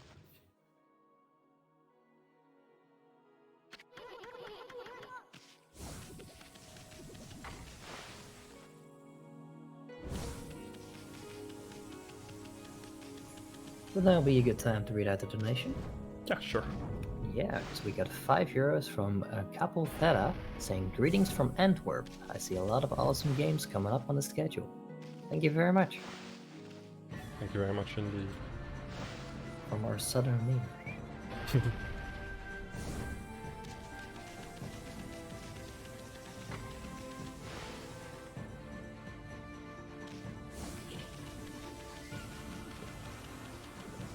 So yeah, the music suddenly turned all ooh on us, so to say. Basically, when we got back to the queen of the water of the Dragon Palace, we got shown a vision of that one lady that we talked to like about an hour ago, more than an hour ago, Rao, who was being attacked by the dark, bad, evil thing. So yeah, we're gonna go and try to save her. But luckily I know a good place where to find her, because she asked us to help her with a certain sunken ship. So we're gonna look over there real quick. Also, this is something I like to... Nah, never mind, I'm not doing it. I'm too far behind the estimate anyway, I shouldn't show off cool things. I don't have time to show off cool things. but the run is a cool thing. Mm-hmm. So you are showing off cool things after all. Oh, that makes sense. So yeah, the game expects you to go to like the temple all the way at the start of this area, but instead we're just gonna go straight over here. We're even doing this bit a little bit weirdly. If you've played the game, you know that getting into Sunken Ship would require you to draw a crescent in a very specific spot, but by doing this... Ah, damn. Come on. Clip, clip. Yes. We can clip inside of this ship and go straight into the loading zone. And that's how that works. It also works in New Game, but the lily pad Gilstorm method looks so much cooler. It is so nice. So right here, hey, there's Ro. We found her. That's cool. But yeah, we're gonna do something I haven't like shown in a while. We're gonna do another brush adventure. Yep, failed it. This is a bit more of a recent one. This is a recent addition to this run as well. There we go. By pushing the camera in a certain way this time, I don't exactly know how it works, I don't just know that it works. We can draw sunrise out of bounds, and that will raise the water. And because of where we were, we get placed out of bounds after the sunrise cutscene. And because we're out of bounds, we can just KT to where we need to be at the end of this area. So I hope you're not scared of... Oh, she's not appearing. Oh, hey, that's cool. Usually, like, the Spider Queen's head just appears right there out of bounds, but apparently I skipped her. Huh. I didn't know that was possible. You'll learn new things every day. But yeah, by doing that, we basically skip all the way to the end, to this little bit. To the treasure room, where we get the lucky mallet. Which is gonna be pretty useful in a little bit.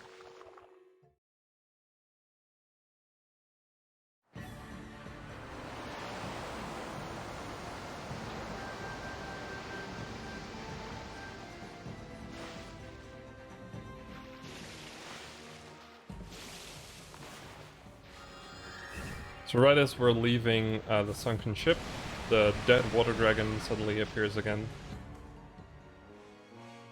Again, like, we're just sequence breaking this all to hell. And now the lucky mallet is trying to show us a certain area, but instead of doing that, we're gonna finish the quest we got earlier, where Rao was attacked by the big dark evil. So we're gonna be doing that first.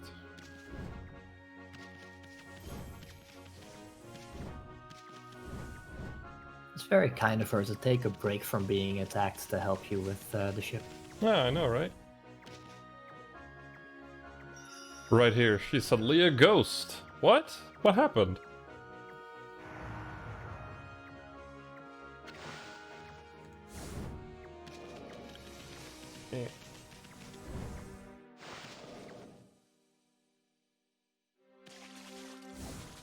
I'm not sure what happened to her. Oh well.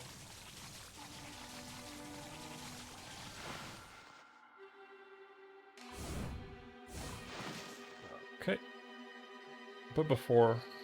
okay, so right here we took a shortcut to the big palace inside of Sion. But we're not gonna go inside the palace just yet. We first have to do something else important.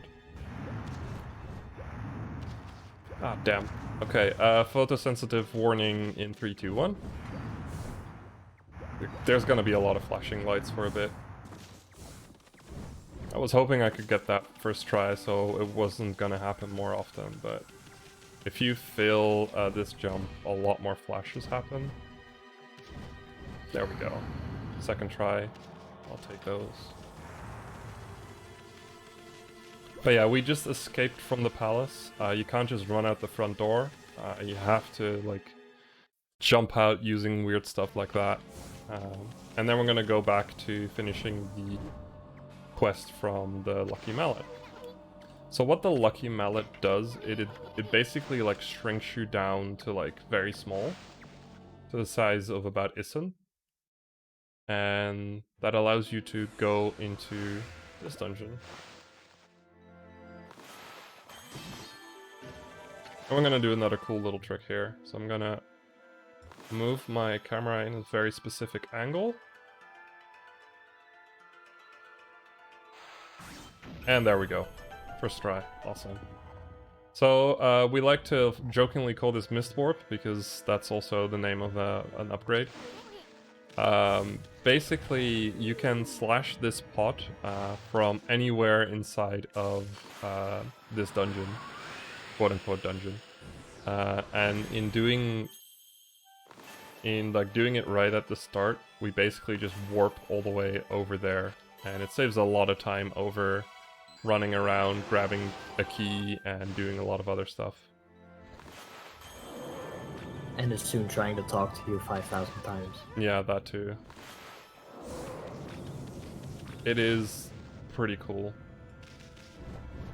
By this time, it's kind of like an old school trick in the category.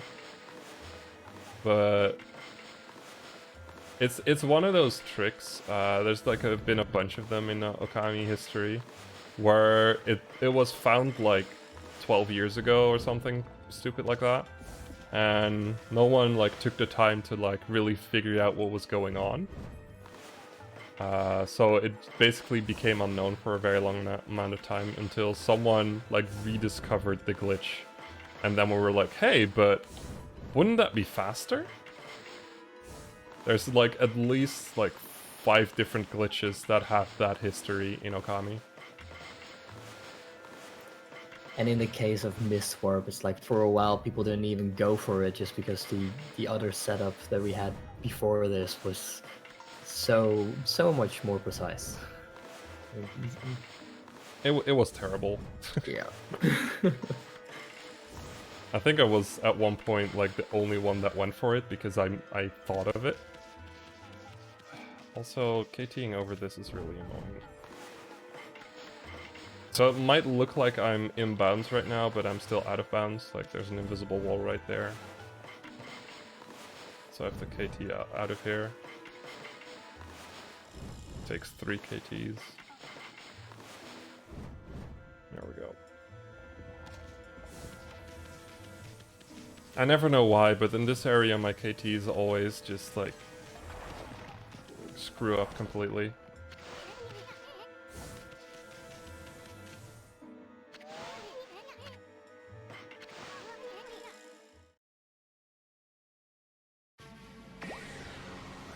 But yeah, like that, we got ourselves a new brush power, by the way.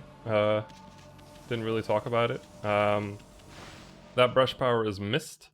It basically allows you to slow down everything around you for 4 seconds.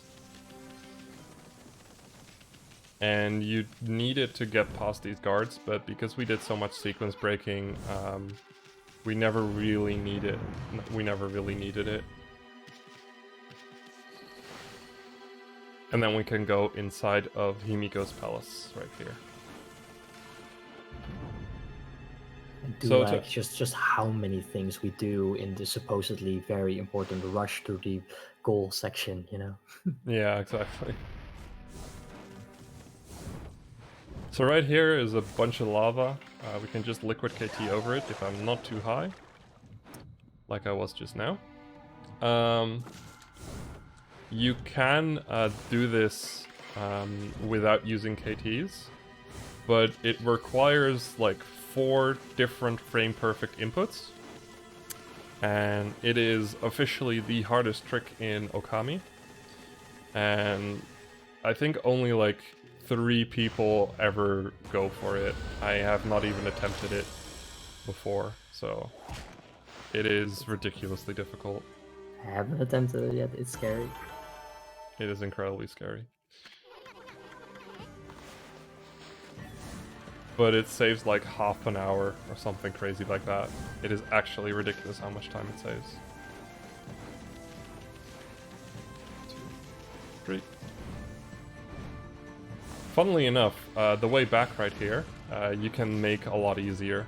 Like, I almost made it just there. I always do the extra KT for safety and to skip a certain cutscene there. But going to is ridiculously hard. And the best part of the new game speedrun is you have to do it twice. Which is just... oh my lord. Yeah, for some reason, because I didn't defeat the Mist boss, those guys will still stop me if I get too close. I can't actually use Mist to get past them. It's kind of weird like that, with all these weird glitches and whatever. So hi Waka.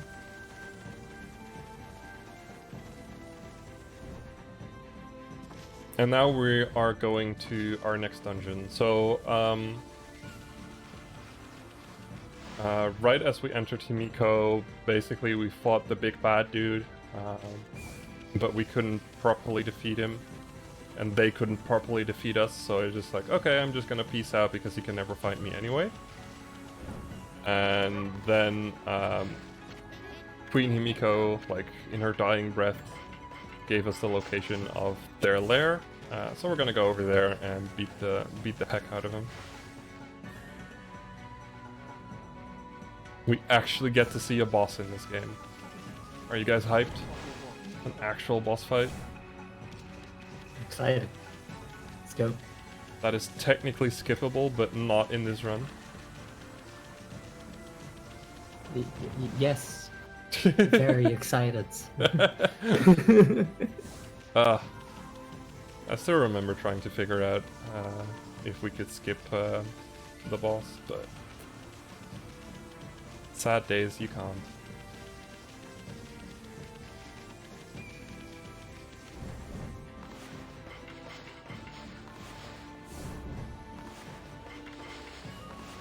So right here, it's just easier to KT up here rather than to use Catwalk to get up. And I'm moving a little bit further to the right there to skip a fight. Go. Now, right at the start of this next dungeon, I'm gonna be attempting another Origin Warp. However, this one I'm only gonna try once because resetting it is impossible and it only saves 10 seconds if you get it, so it's not really worth going for multiple times.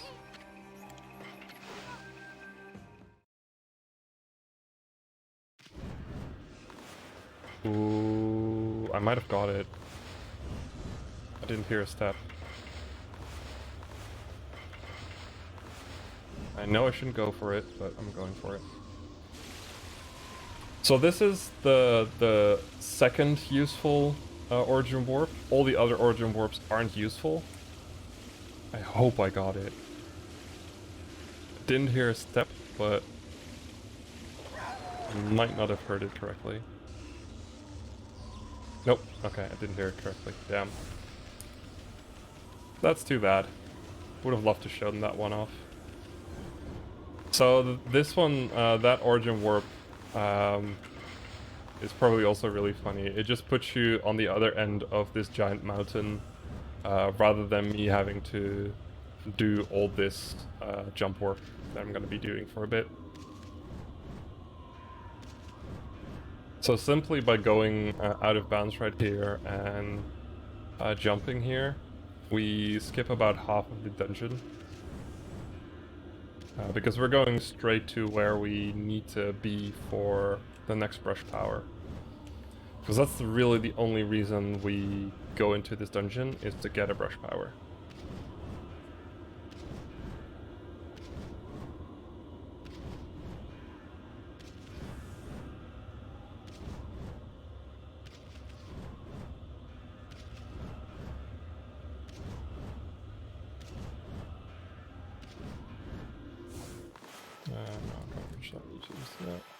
There we go. So there we go. We finally used Rejuvenate again as well. We haven't seen that one since the start of the run. And by rejuvenating that arrow, we get our next brush power called Thunderstorm.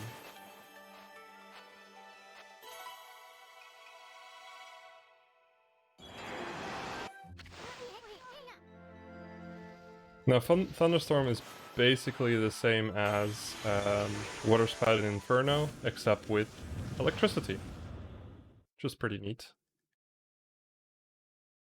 Now I'm gonna go into the dungeon, so yeah, I'll explain that in a bit, actually.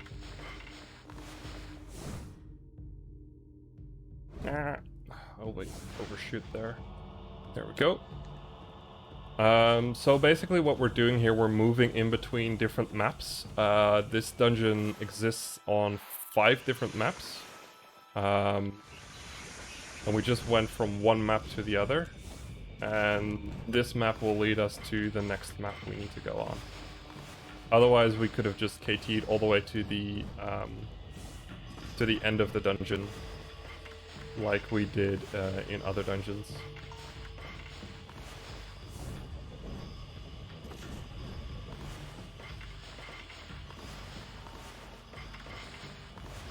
So yeah, for this 2D section, I'm basically just skipping all the intended stuff and just KTing everywhere. And I missed the cycle because of a bad jump. So you can get this cycle a little bit quicker, so you don't have to wait. But yeah, I messed up the jump.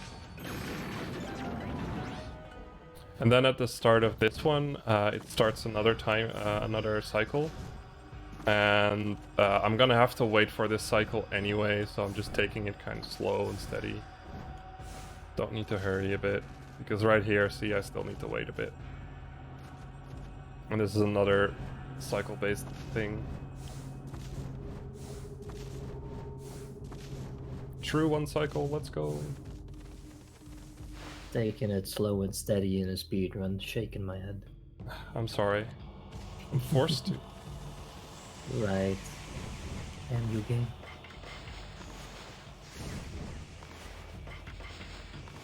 Yeah, it's kind of difficult to explain what happens on Oni Island. Basically, the nutshell is just we're moving to the end of every map until we get to the boss. What we can technically do is we can basically leave here, but it ends up not being possible for this category. So this is Toby, by the way. Toby is the best character in this game. He's a true speedrunner. And the best part about this run is he doesn't have to die. And we're gonna go to the end. Sequence break the game so that Toby may live and speedrun another day. Exactly.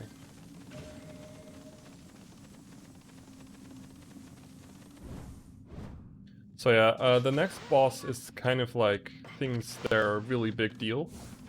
So to summon the boss, we first have to draw a constellation as if they were a god.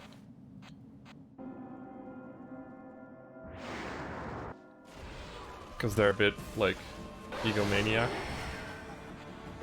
And how this boss works is first you need to deal a certain amount of damage, which in this case is just a one hit. To make him split into these different parts of himself. And then you have to kill all those parts, and in doing so, you can defeat the boss. And go to the next phase. Oh my god, camera.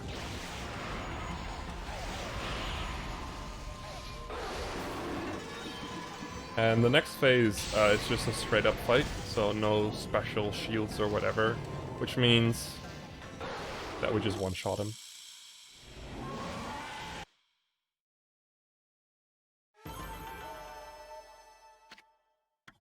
There we go. And that's the defeat of that boss.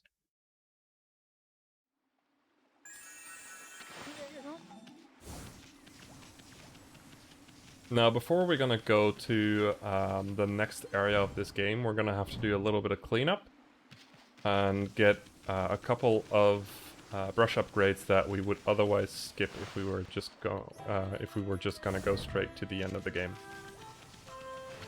So right here, we're gonna go to the chef. who has been given the marlin we fished up earlier. And we're gonna help him make a beautiful dish. And learn new brush power in the process.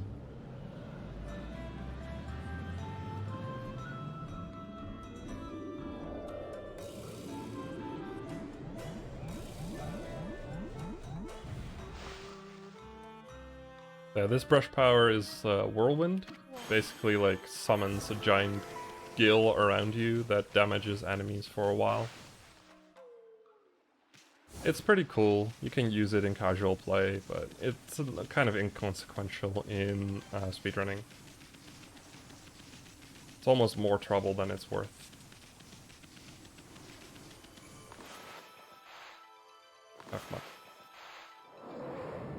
After doing that, we are going to warp to Shinshu Field.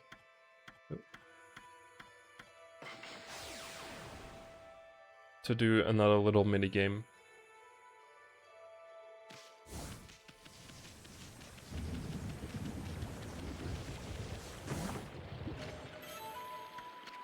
Right here I'm grabbing this Traveler's Charm because I needed to make this guy feel good again about himself. And that way he can go running again because he is the millman.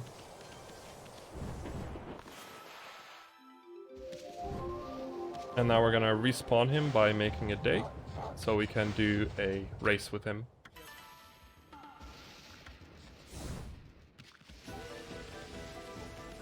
So yeah. Oh wow, I went too fast. I'm not used to that. So yeah, these are the Ida races. They can be a little bit obnoxious. What you're supposed to do is you're supposed to catch up to him and then tackle him using the dash. You have to bonk into him basically. So I lost speed. And I'm not that fast on the restore, so I usually don't get as close as I did just there. And because he's kind of a small target as well, he's a little bit obnoxious to hit.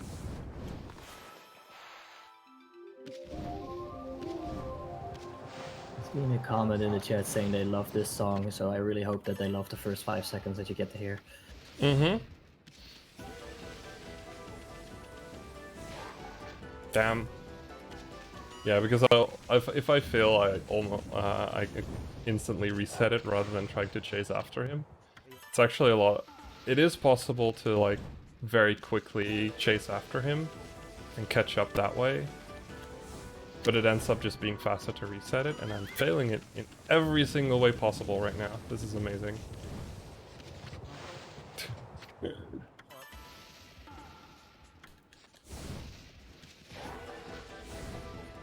Wow. Okay, I'm just gonna try and finish it like this.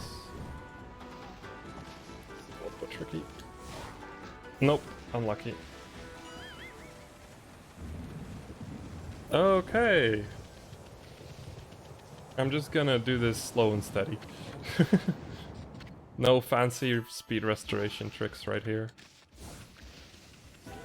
Because I know this works. There we go.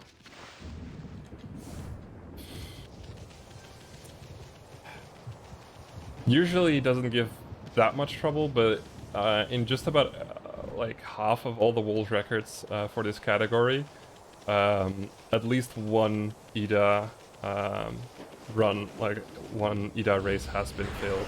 So it does happen quite often. It is pretty easy to lose time to him, not gonna lie. Yeah. It's one of those things of just like, wait, I'm losing time to this? It's so easy, but it's just like so finicky at the same time. At least he's not as bad as the other millman you can race. That one is slightly faster and makes it a lot harder to actually hit because of that. So now that we have raced against Ida, we get the gimmick gear from him, and we need the gimmick gear to get our next brush upgrade. Now what we usually do is warp using a Mermaid Spring going into Scion, but because I didn't defeat the boss in Scion, that Mermaid Spring does not exist. So instead of that, we're gonna do something which I think is a lot cooler. We're gonna do another interior clip into the next bit, basically. So right here, I'm just gonna straight up jump out of bounds as fast as I can. Like so. And aim the map. So whenever you're going out of bounds for interior clips, there's like a certain box around these areas. And this happens to be the most lenient one where I can just like straight up jump in. A lot of other ones, especially in New Game, will basically soft lock you to the bottom if you aren't careful. It is actually kind of ridiculous how lenient this one is.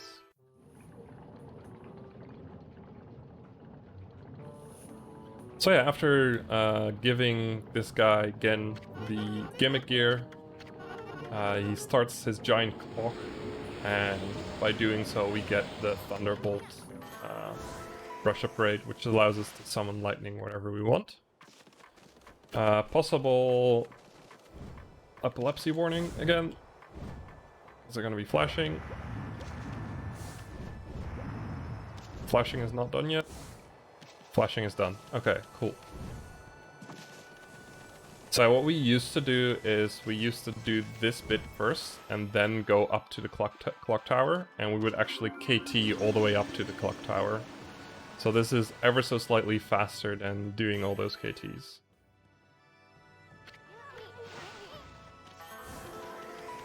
But now we have to try and get all the way back to Shinshu Field to go into the next area. Luckily, we've got this cool shortcut right here that we can use for those purposes. Because this one puts us back in Ryo Coast, right here, at the start of it. And luckily for us, at the start of Ryo Coast, there is an origin mirror, which will allow us to use the Myth Warp to fast warp to Shinshu.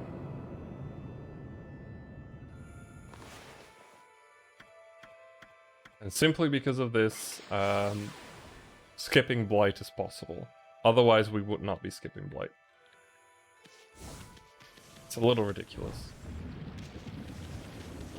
And now, for the one and the only use of Catwalk in this speedrun. There you go. It is ever so slightly faster than using a KT there. Ever so slightly. That was everything I hoped it to be and more. Amazing. Yeah. By using Thunderstorm from all the way back here, by the way, we skip another little cutscene where this dome gets shown off. I like to call it the Thunderdome, because of course I do. Yeah, swag buffers. And then we can go into the next area.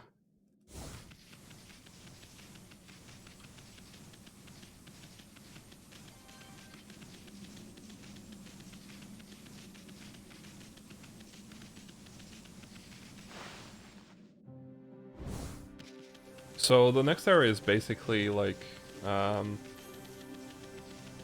if you're equating this to Japan, which, while this game is set in Nippon, you would call this Hokkaido, I think, right?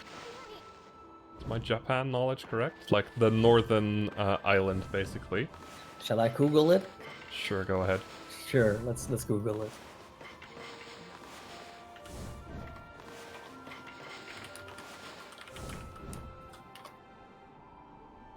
Yes, Hokkaido, you are correct. So yeah, that's why it's like a winter wonderland right here, but it is cursed, and it is also apparently a lot colder than it's supposed to be. However, that doesn't really matter for us. We're not really gonna do anything with the... Actually, we are gonna fix the cold, I just remembered. We are gonna actually fix the cold. And we're gonna, of course, quickly bloom this area so we can actually continue.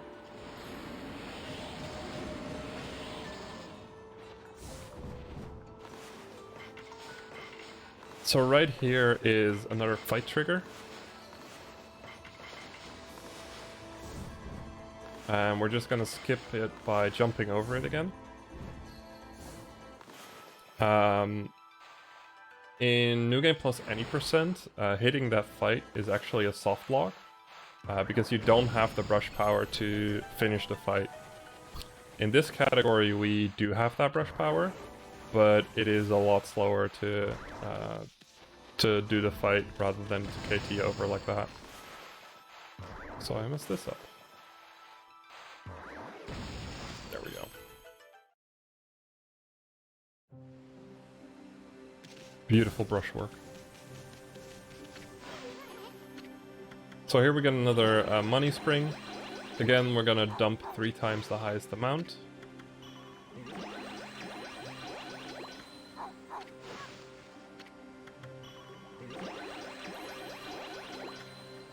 And that'll give us Cherry Bomb 3. Which is basically... we can draw 3 Cherry Bombs now. That's what it does.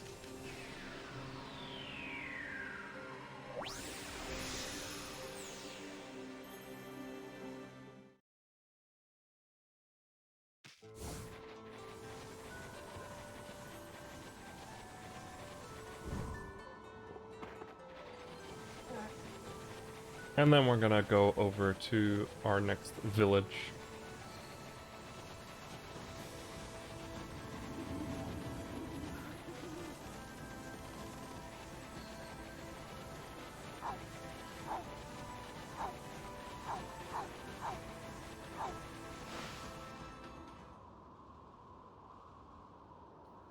So yeah, this is Webkir. The inhabitants of this village are currently like hiding from us.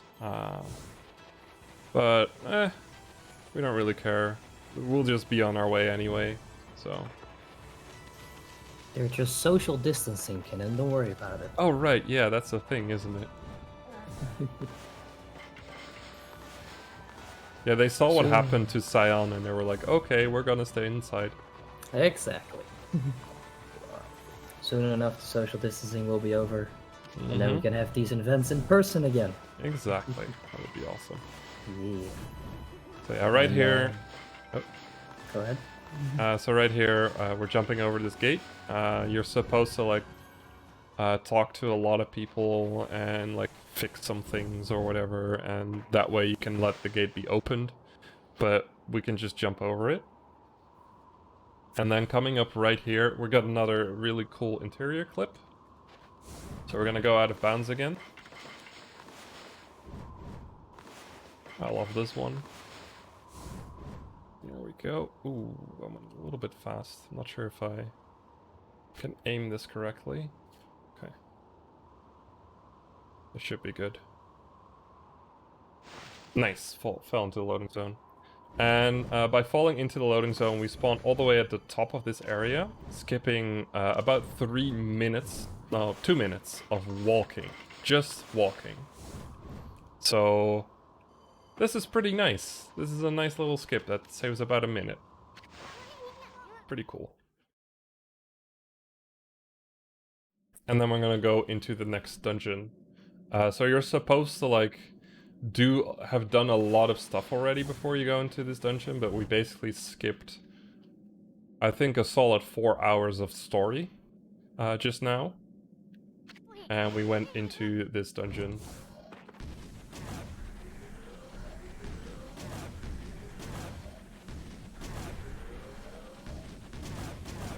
Yeah, in case you were wondering how the run was already this far, and you still have an entire third of the game to do, this is how.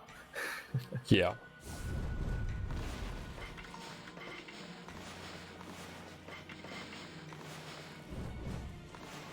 So right here, We don't do the 100 KT section anymore, but luckily we still have these 15 to do, I think. At some point I counted them. This is like the worst set of KTs because it's all the way at the end of the run. So your hands might get a little bit tired and whatever, and it's ugh, I hate this bit.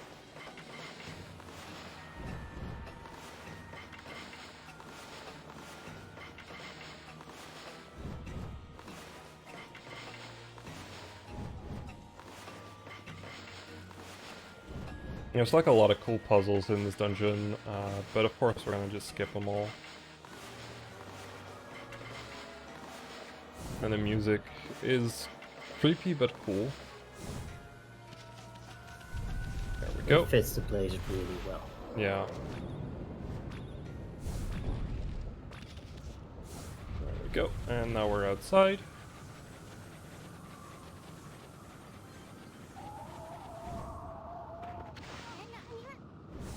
We got these weird spiders moving around really quickly.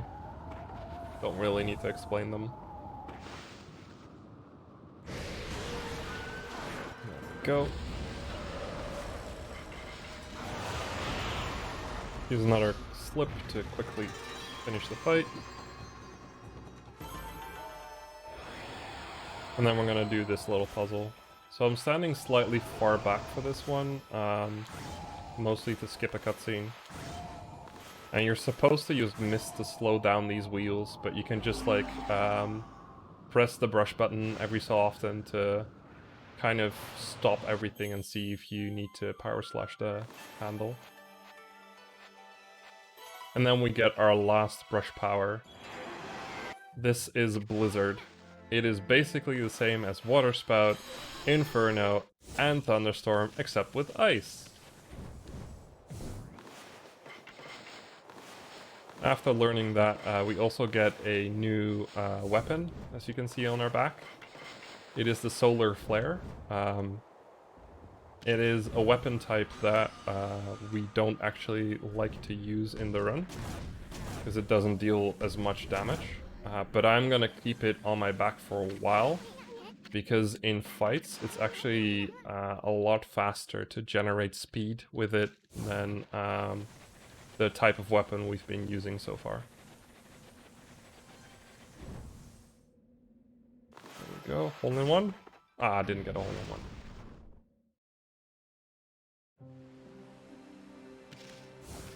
So now we're gonna get our final brush upgrade, power slash 3. So again, it is a well of money that we need to dump money into.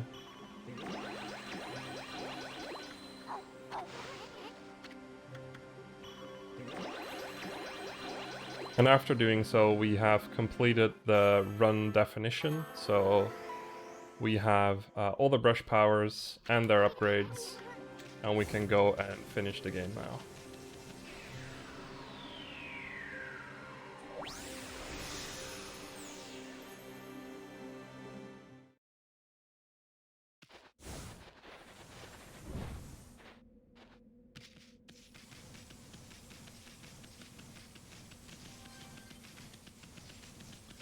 So usually to get into the final area of the game, we have to finish the dungeon we just left and defeat the boss all the way at the end, because that'll make this giant arc that we just ran past rise up. However, the cool thing about the entrance to the arc is that the entrance already exists right as we enter this area. So simply by KTing up, and this should be the last one, if I don't drop too far now.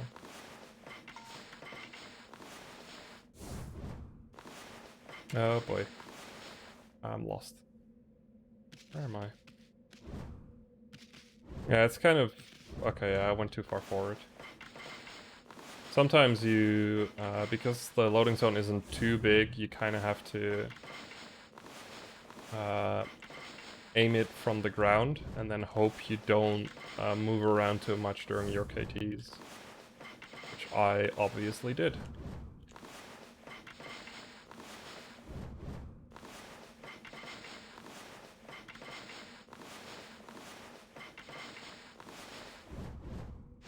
There we go.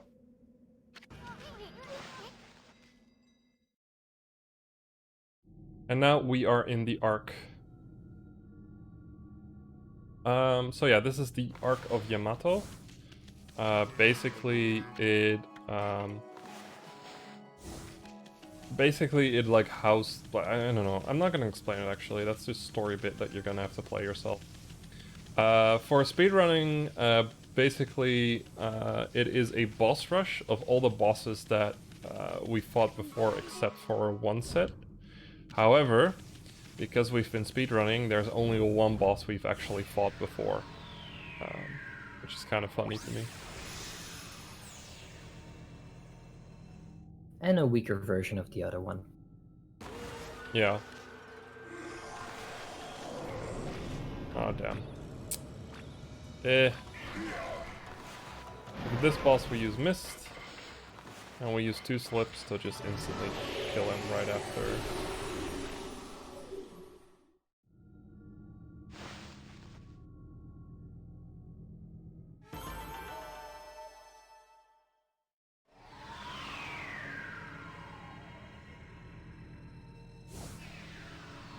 And we'll go to the next boss.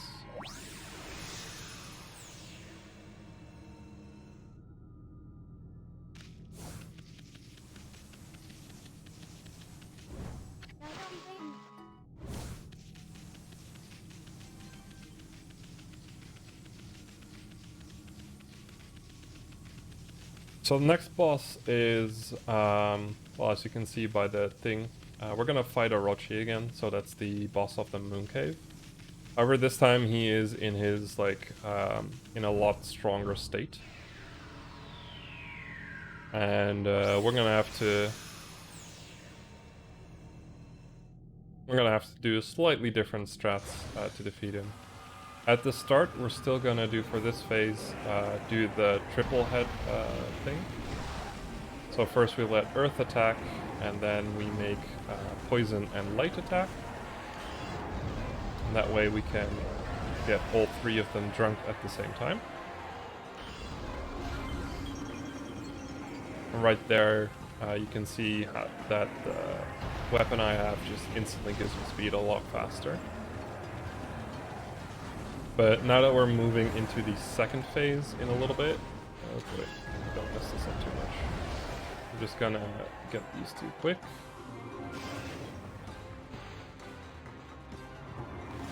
I'm gonna switch back to this sword because it just deals more damage than the weapon I had just now. And then for the second phase, instead of just jumping around and using the shot, we have to run around and use these charged attacks to insta-kill them. Too far away.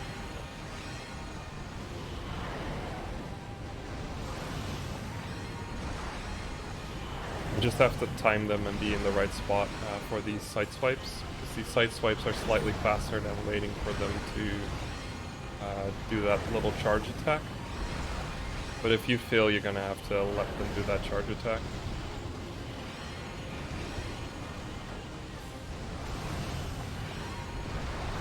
There we go.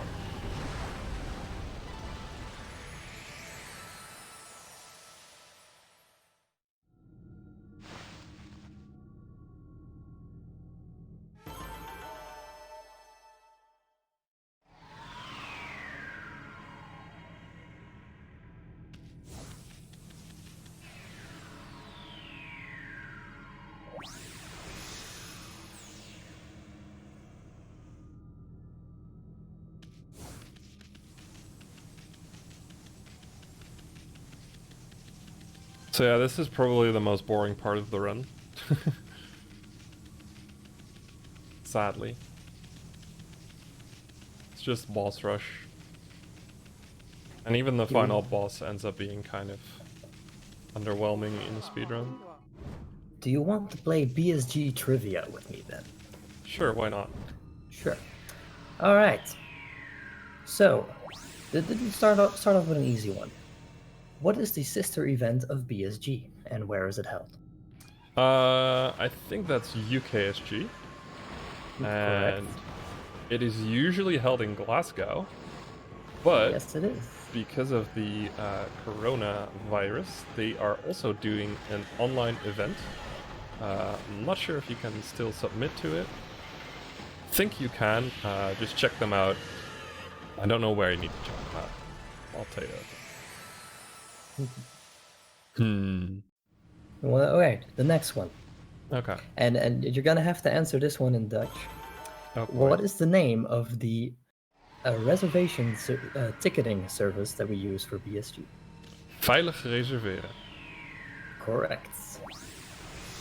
Not It's not fair asking an organizing person that, honestly, but... Well, a hosting person, that specifically. Oh, that's true. I don't know the text by the letter, but I know the spirit of the text. Exactly. And with UKSG, I'm kind of clued into them anyway, because I also submitted to them. They're really awesome, by the way. Do check them out. They also stream their marathons on this channel, and it's pretty cool. They're cool people. Let's see. Name 2 other marathons of smaller community events that have happened on the BSG channel. The BSG channel. Yes. I know that we did the Rayman marathon multiple times now. Mm-hmm.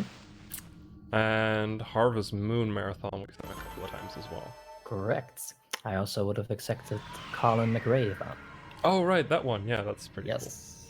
I used to run one of those games, actually. Wait, for real? Colin McRae? Yeah, I've ran Colin McRae Rally 04. How long ago was that? Oof, 5 years? 6 years? Long time ago. It's about as long as...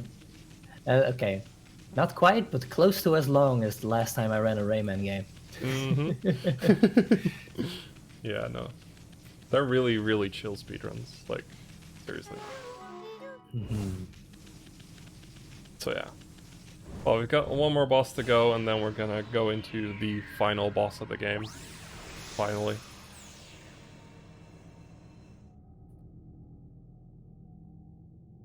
So yeah. Again with Ninetales.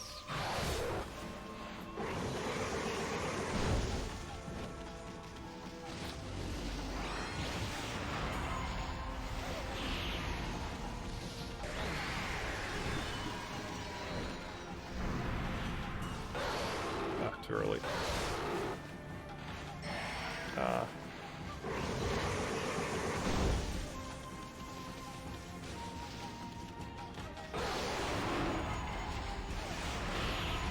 There we go.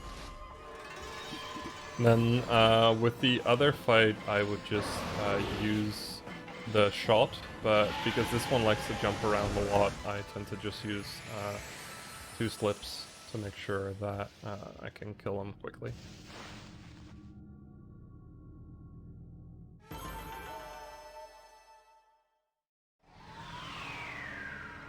And then we can go into the final boss.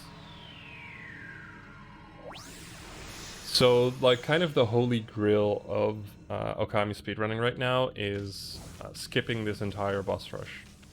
Especially for New Game Plus any percent. If we could skip this boss rush, the run would basically be half an hour long, rather than the 1 hour 20 it is right now. Because most of the any percent speedrun is based on getting the brush powers you need to defeat all these bosses in this arc.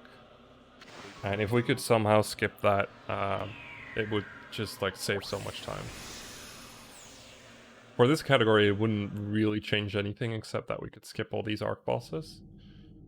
But yeah, on to the final boss.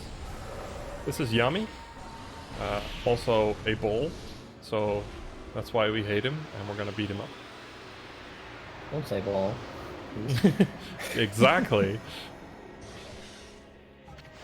Oh, I shouldn't skip that fight. So, this is kind of like a scripted fight after doing a certain amount of damage or certain actions, Yami will give you back certain brush powers because you've lost them at the start of this fight. But because we are horribly overpowered, using both slips and the string of beads, we basically just completely cheese this fight. And it makes a very cool and well-designed fight into a cakewalk, or as we like to call it, the auto-scroller boss. Because as you can see, I just completely depleted this phase's health. And now I'm just gonna have to go through the motions of getting all my brush powers back. The sad part is it's not even all that much better in New Game any percent, because you could just buy loads of slips and use them. Uh-huh.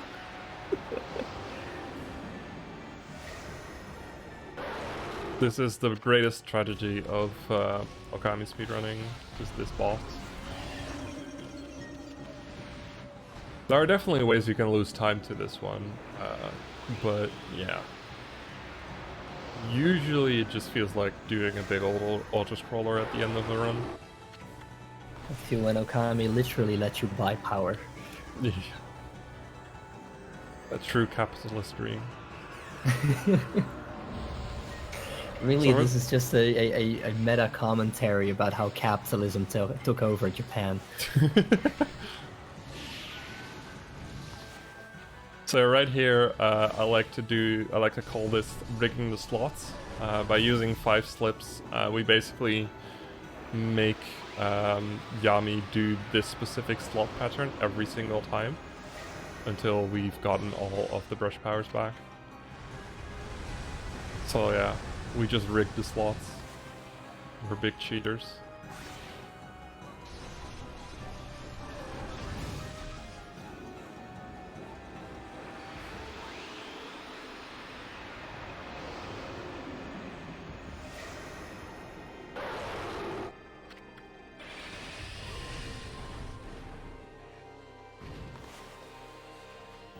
Go. Now we've gotten all our brush powers back. So you can have 3 guesses as to what we're gonna do now. Are we gonna donate to BSG? No, we're gonna use a slip and kill it. Okay. Can we do the other thing anyway? Yeah, sure. Sounds good. You heard him, chat. So for this phase, I like to front load 6 slips into him at the start. Usually some people like to divide it over, but I kind of timed it at some point, and it literally doesn't matter when you use them, you just have to use them. The only thing is like using the ones to get your brush power back at the right moment. That's the only important ones. And after this phase, we've got one more phase, and during that, we are very, very close to time. So I will call it. It is not on final hit, but I will call it.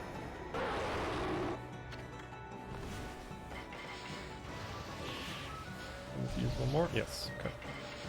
I only used 5 slips instead of 6 slips.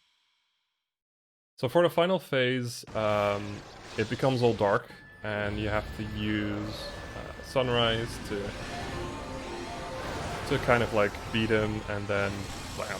Because we're overpowered, we just kind of one-shot him. And get ready on time. And time.